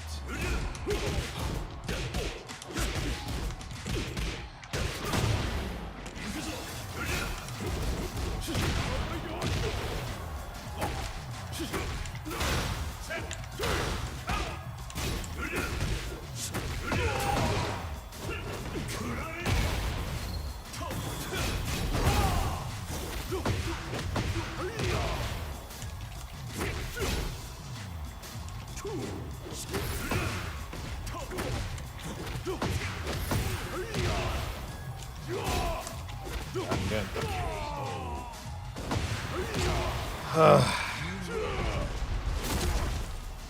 นี้ go. ก็รักษาสมดุลของความขัดแย้งเอาไว้ได้ A magnificent opponent.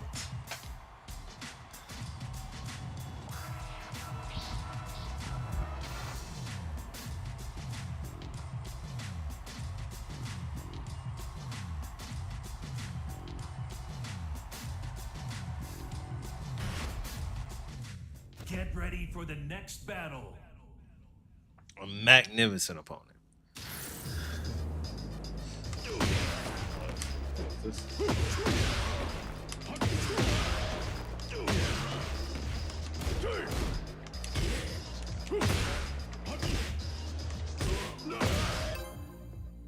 Oh, it was just you do this and hold. That's what it was. Okay, I remember right now.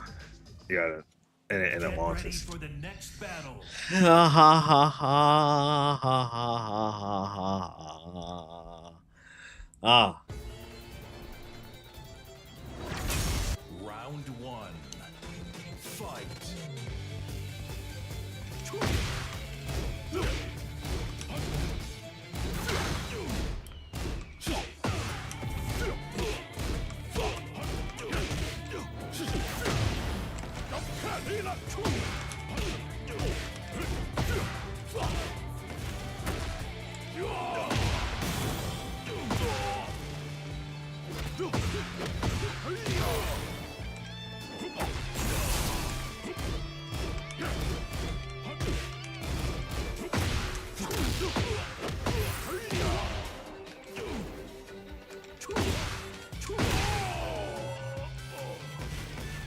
Round two.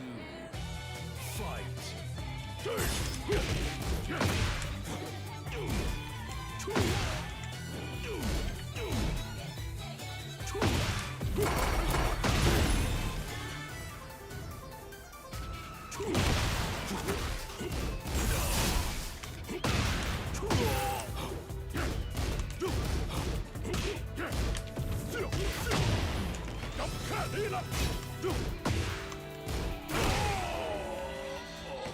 Round three. Fight.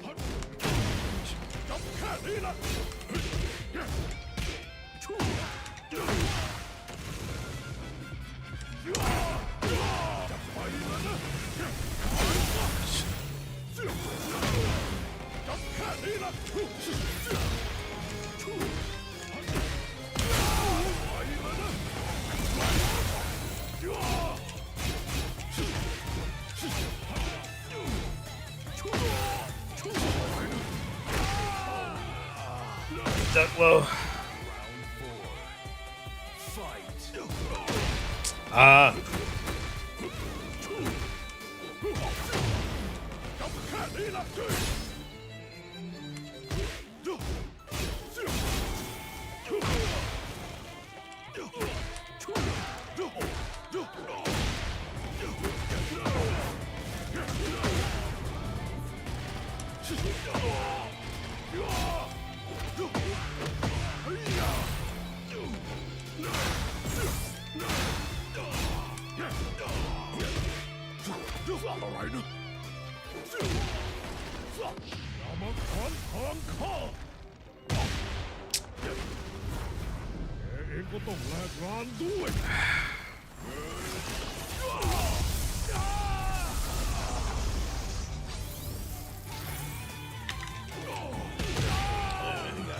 Sidestep. Final round. Fight.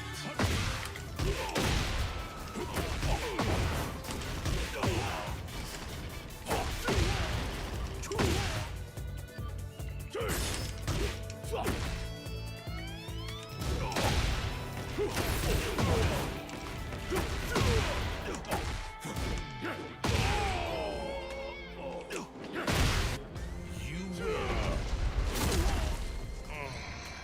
โทษตัวแกเองที่ดันดวงสวยเถอะ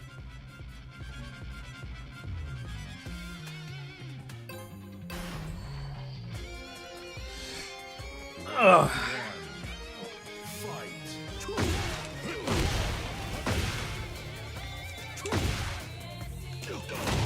That's it.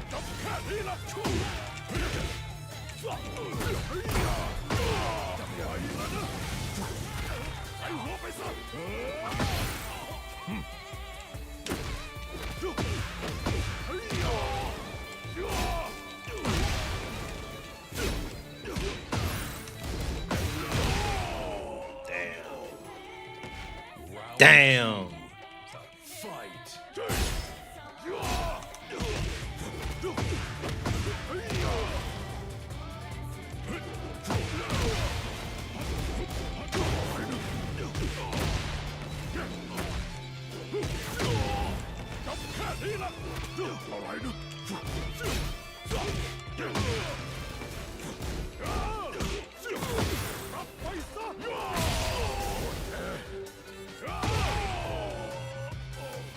Round 3. Fight.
Final round.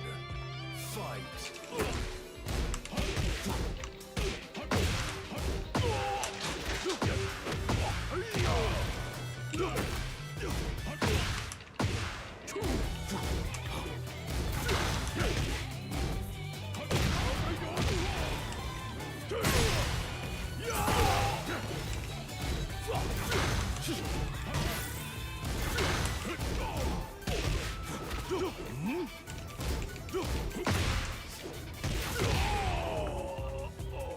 He kept ducking low.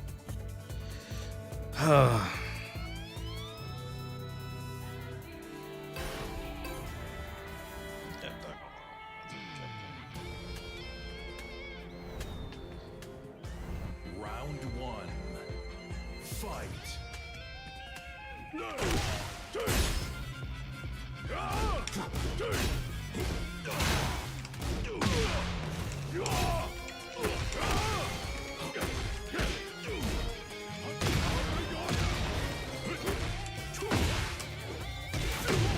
Ah.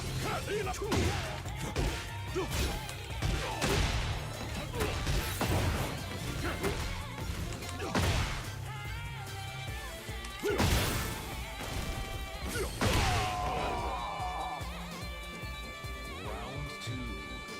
Fight.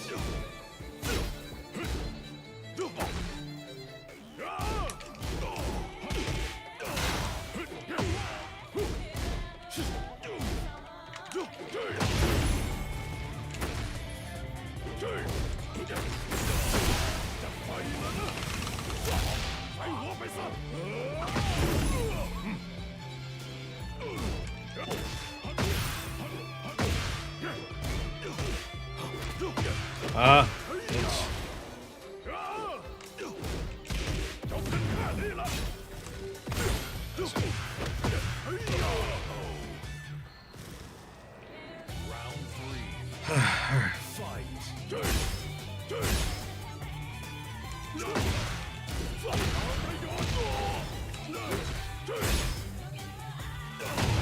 What? Oh.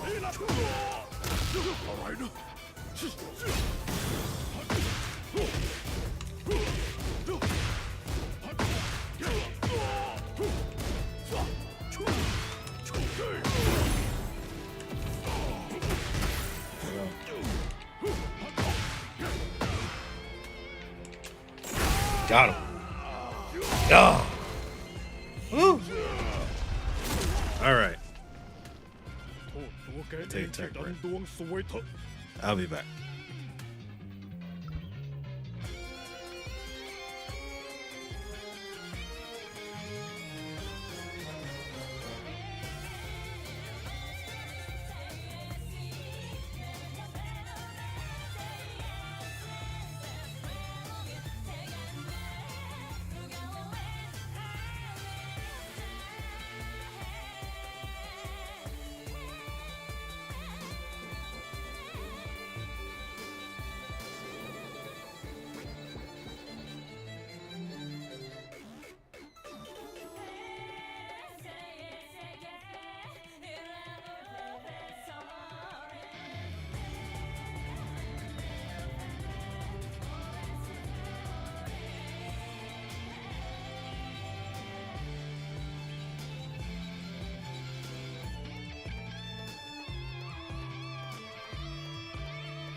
I can't believe I lost that fight.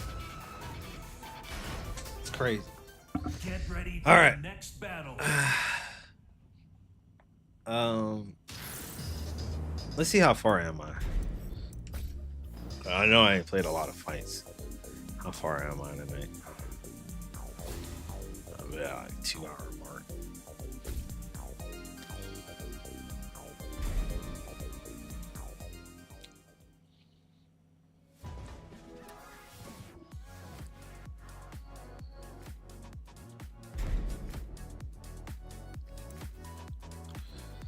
All right. I think I'm gonna do a couple of more fights, and then after that, I'm gonna end it.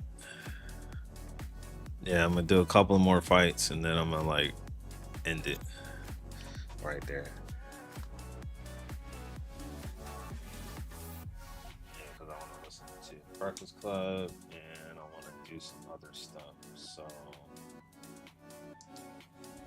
Yeah, I think I'm gonna end it right there. So after a couple of fights. So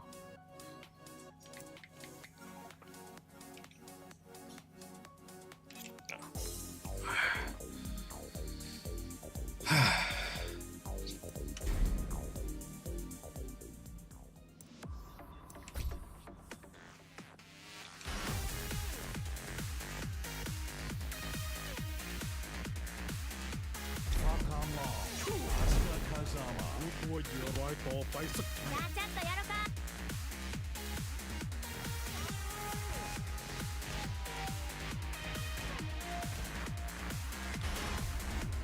Get ready for the next battle.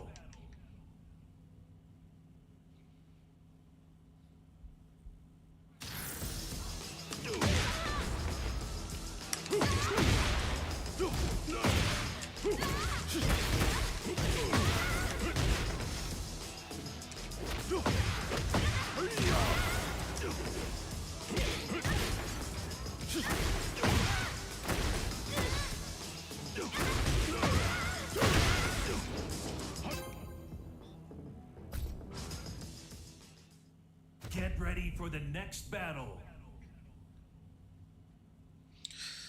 all right.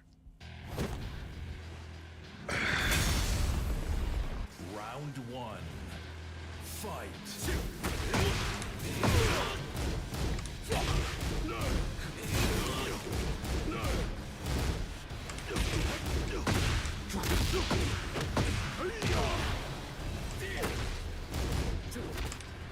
shit.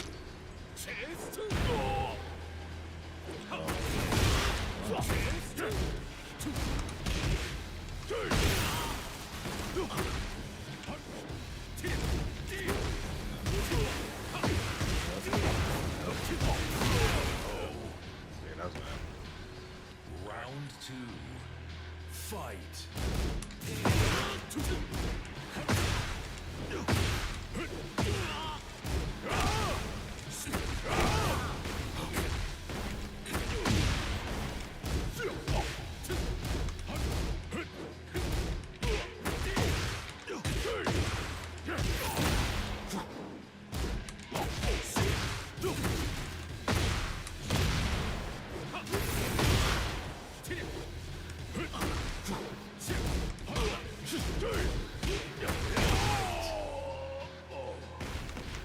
Round 3.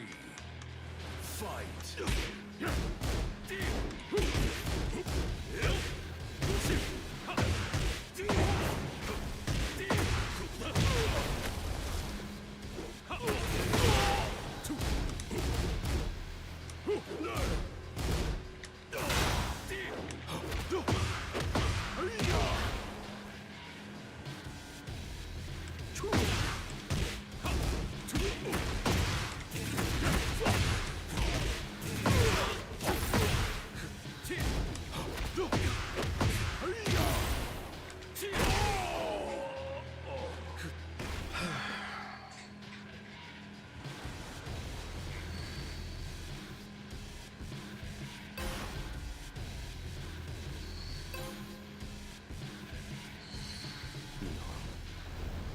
Round 1. Fight.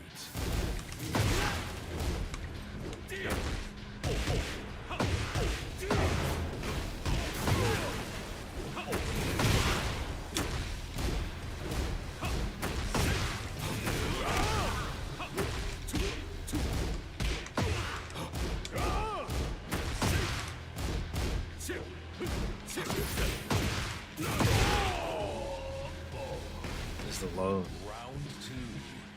Fight.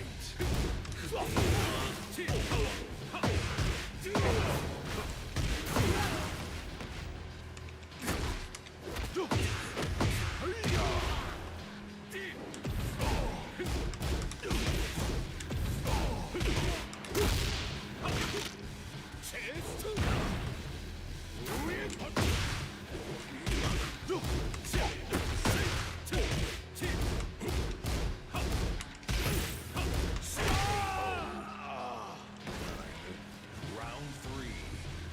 Fight.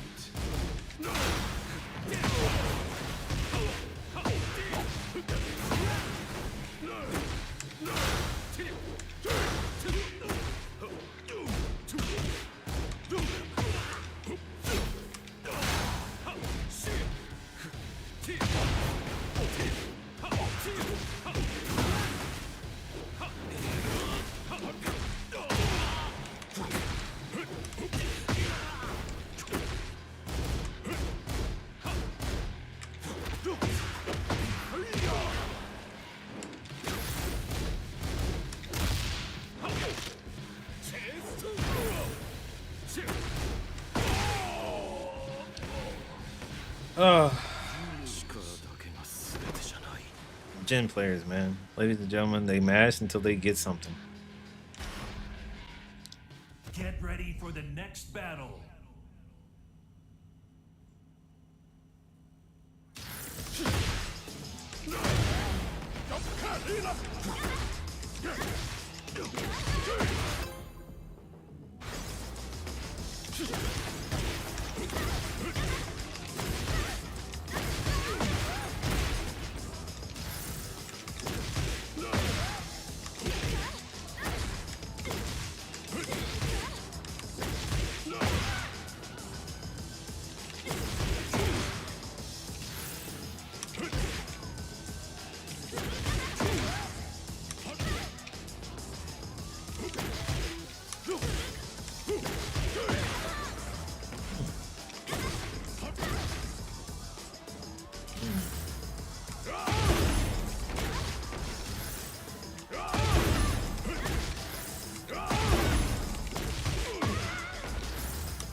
Okay.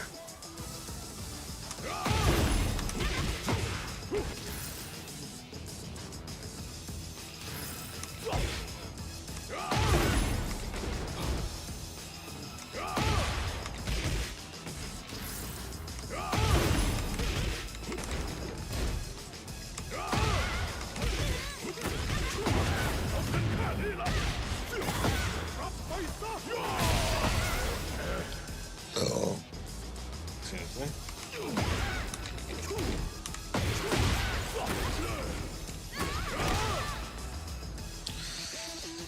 And then this is where the instance of Tekken when it starts to do this. I don't know. Something. I don't know. This thing be bugged the fuck out most of the time,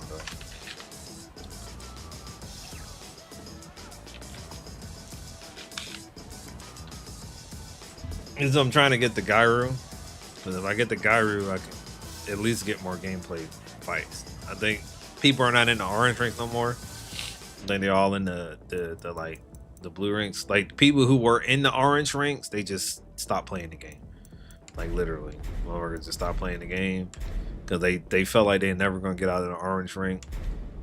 Once they get to the red ranks and they get higher, you know that's where you make it. But if you're it's just a place where people just don't want to have fun.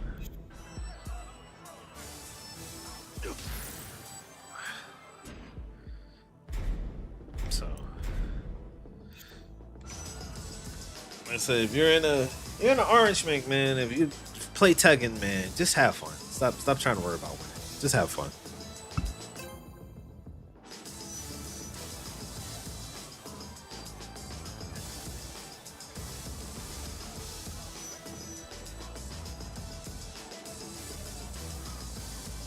Just have fun. Stop worried about trying to get a win. Learn the enjoyment process of losing. Especially when you're outmatched and you're outbeat. Really just understand that you're gonna lose. You like certain characters that I know I'm running, like her, for instance, I know I'm losing. I'm not winning this. There's no way I'm winning this.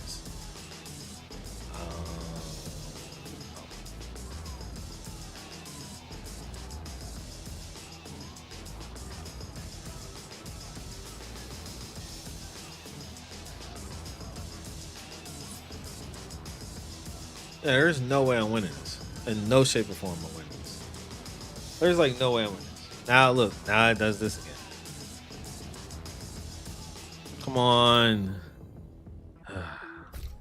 Wi-Fi niggas tonight. This is what it's running into. It's Wi-Fi niggas. Now I do feel like this is seamlessly great for what it is. It's been doing good for me. Great, and I go against a king player. This is even better. Round one. Fight.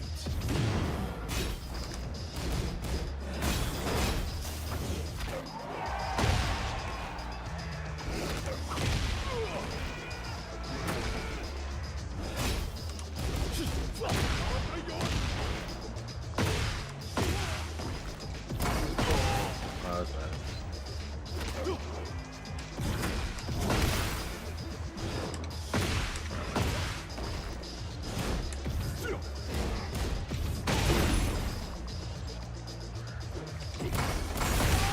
So he does that. He does the power crusher all the time. Round two. Fight.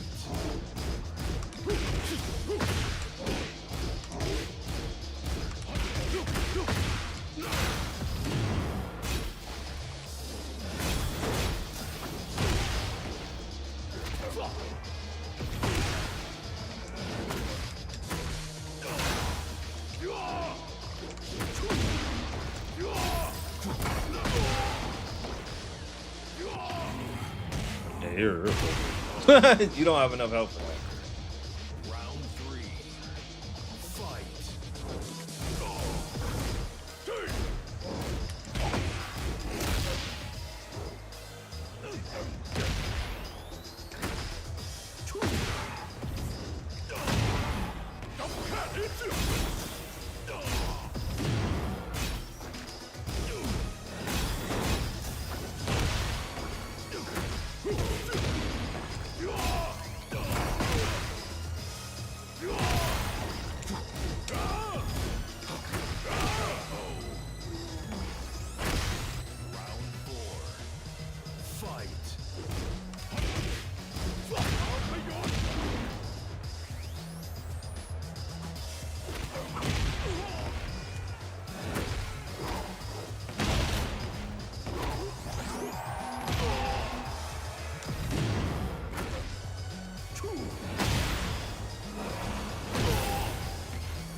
Nah, he's gonna do all that.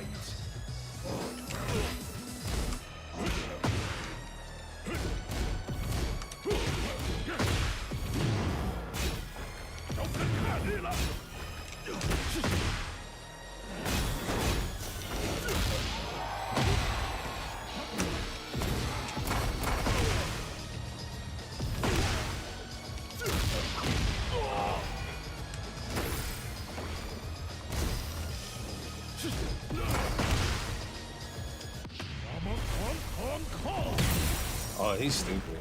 That was dumb. He thought that was gonna work.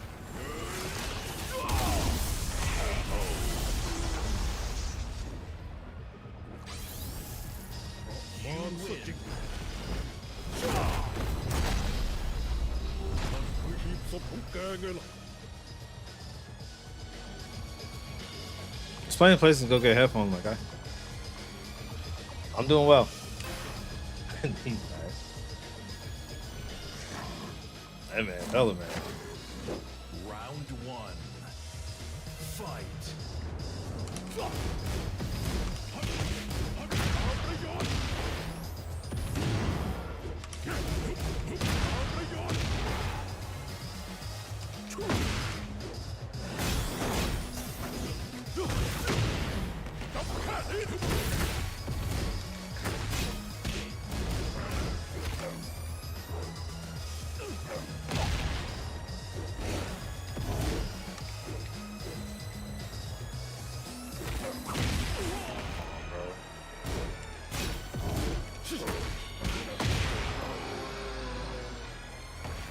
Round two. Fight. Oh, okay.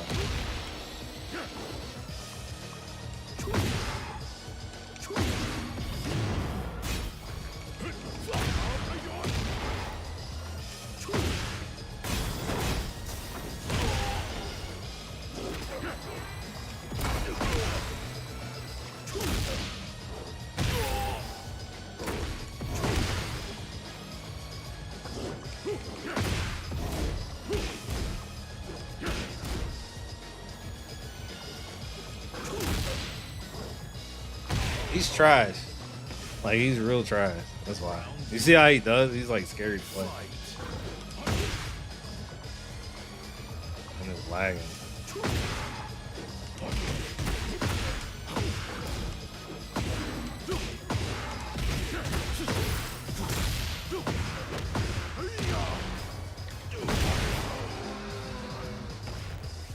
Round four. Fight.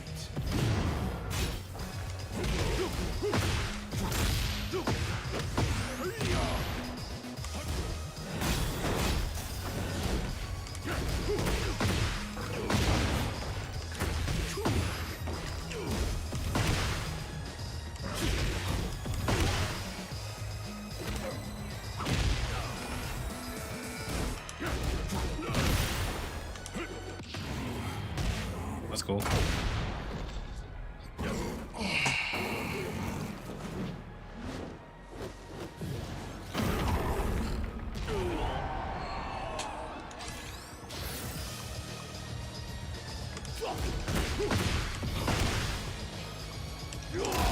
Oh my god. You gotta be kidding me. He grabbed me out of the air. Man.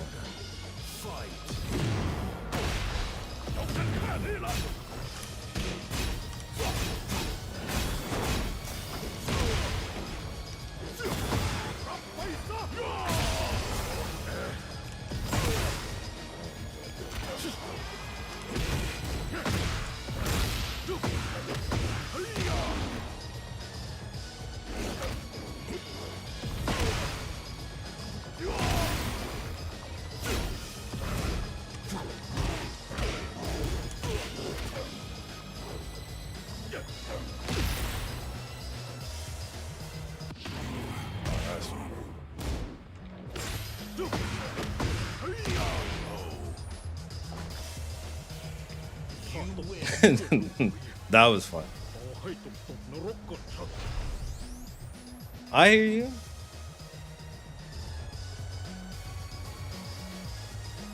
I hear you. I appreciate you for the follow though. And I told you I was doing good. Get ready for the next battle. All right, man. Let me see where we at on this thing, bro.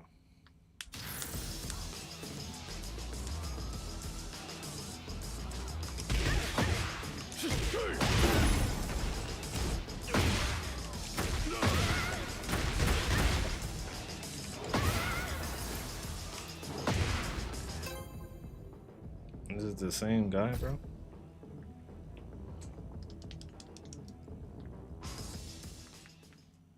Get ready for the next battle. Oh, it's the cosplayer. Yeah.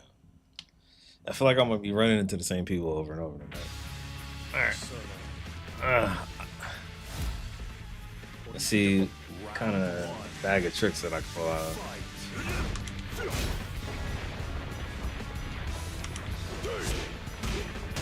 Here we go.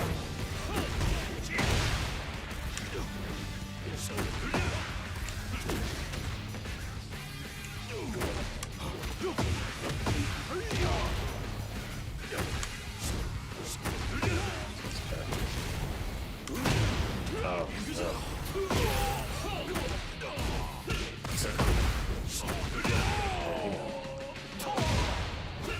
Round 2.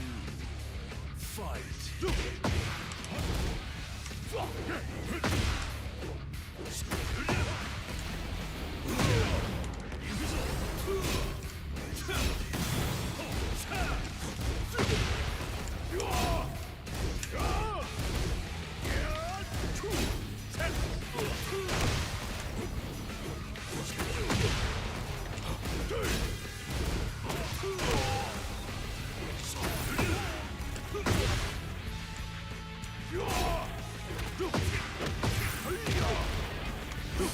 damn it! I knew it. I should have waited. Round 3. Fight.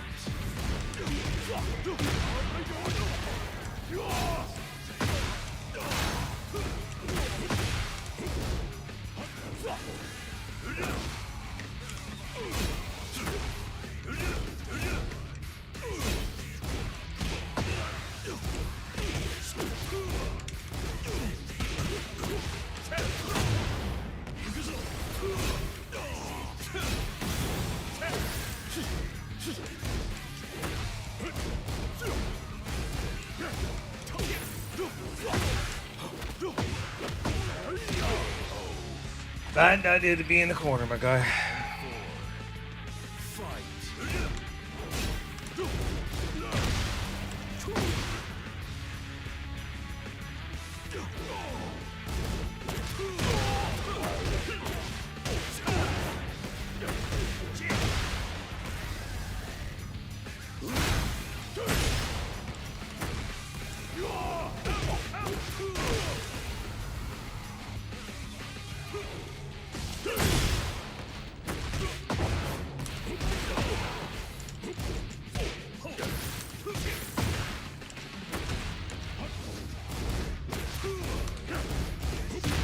Got him.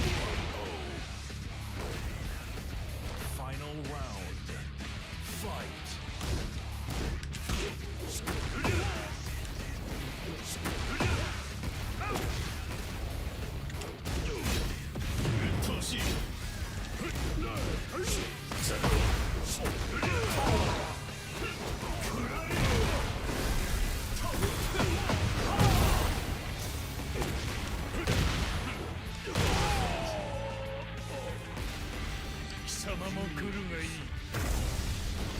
I was saying I went rematch, man.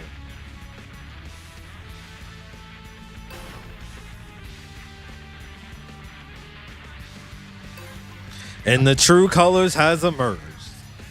I knew that was coming. Get I ready for the said, next if I battle. was you, I wouldn't rematch me neither. I was like, nigga, I barely beat you the first time, nigga. Like I'm not fighting this dude.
Get ready for the next battle.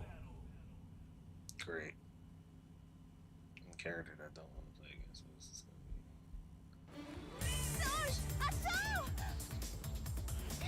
be? Alright. Okay. Let's end it on a good note. Round one. Fight.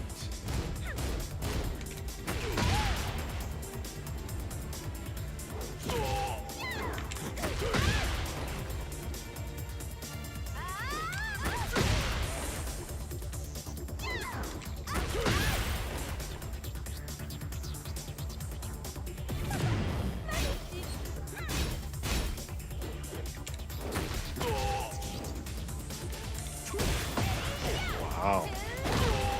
That's crazy.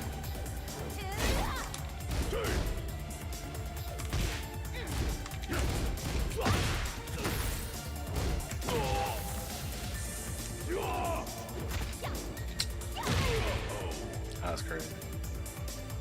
Round two. Fight.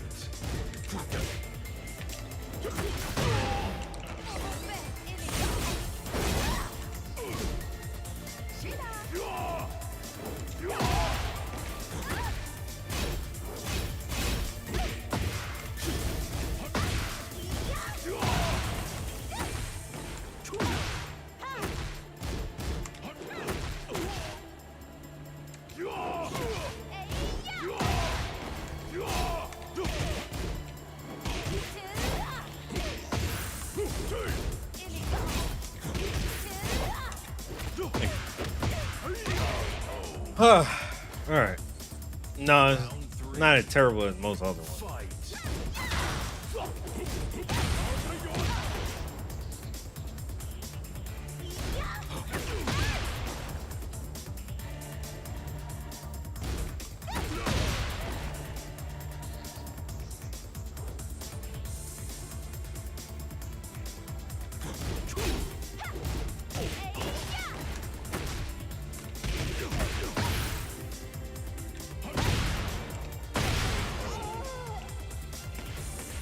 Round four.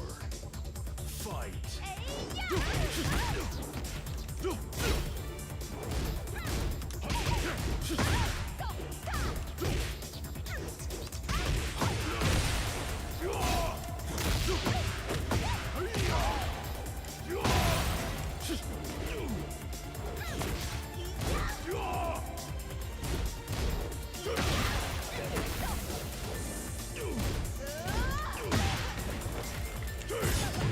That's bad.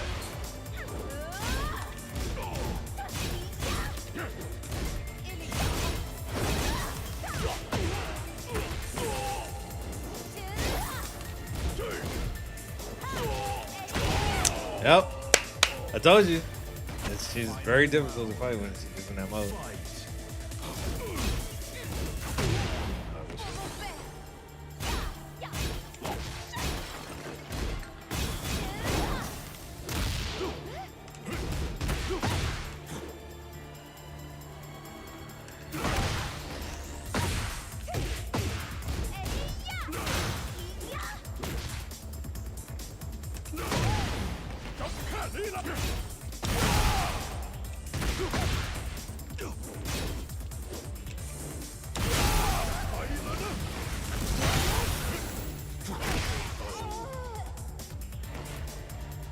You win.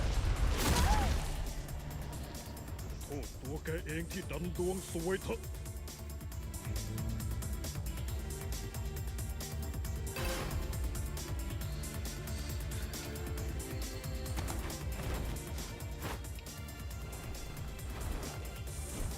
Round one.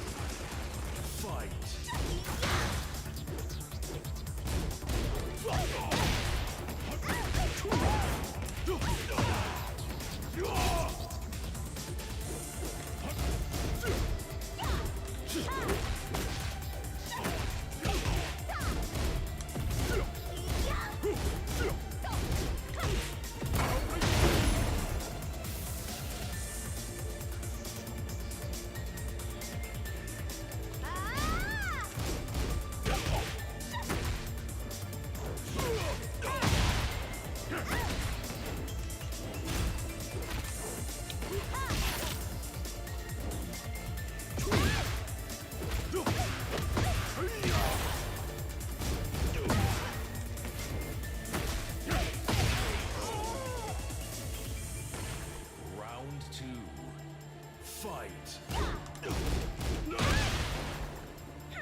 never get this combo. I never can get this combo.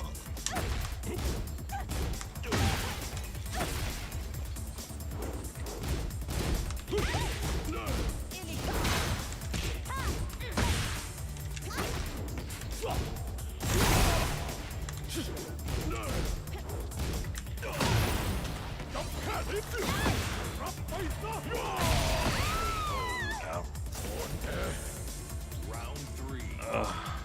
Fight. Good shit.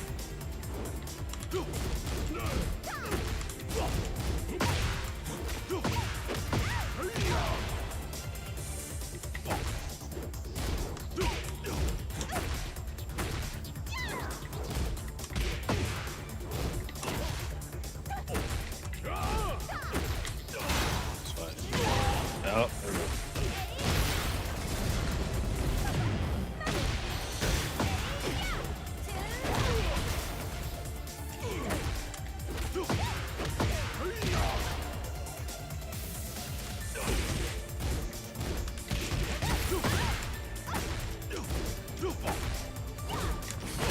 Oh my god, that fucking little ass leg.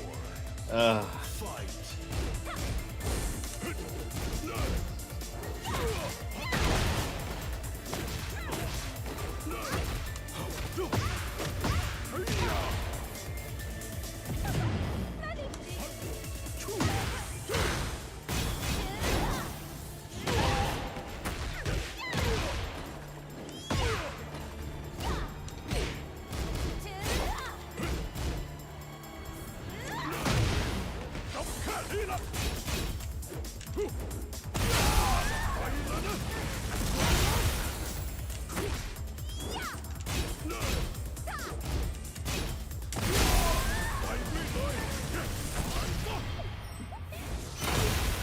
Ooh, that shit almost killed.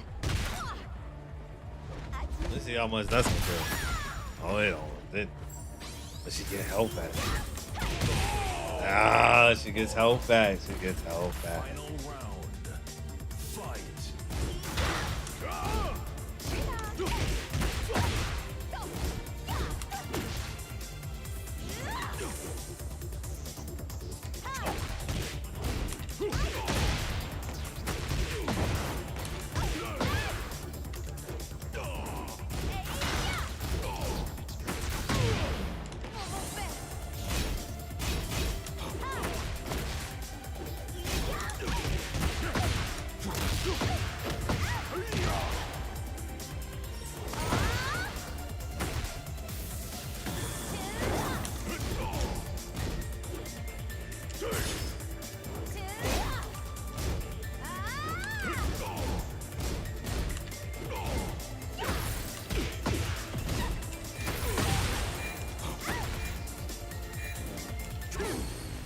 Bam! Ooh, that was a good one. That was a good one. That was clutch city. Oh, and I'm right there. ที่ดันดวงสวยเถอะ I am right there. Get the fuck out of here. Alright, whatever, bro. I done had enough. Like right there, though. They could have just boosted me.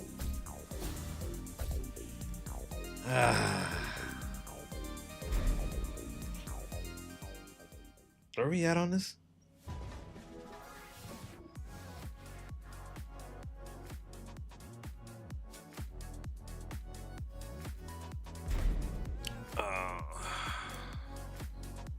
Yeah.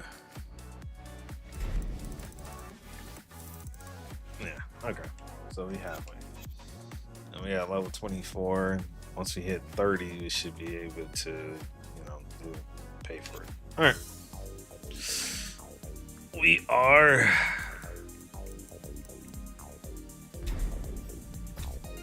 finished. Alright.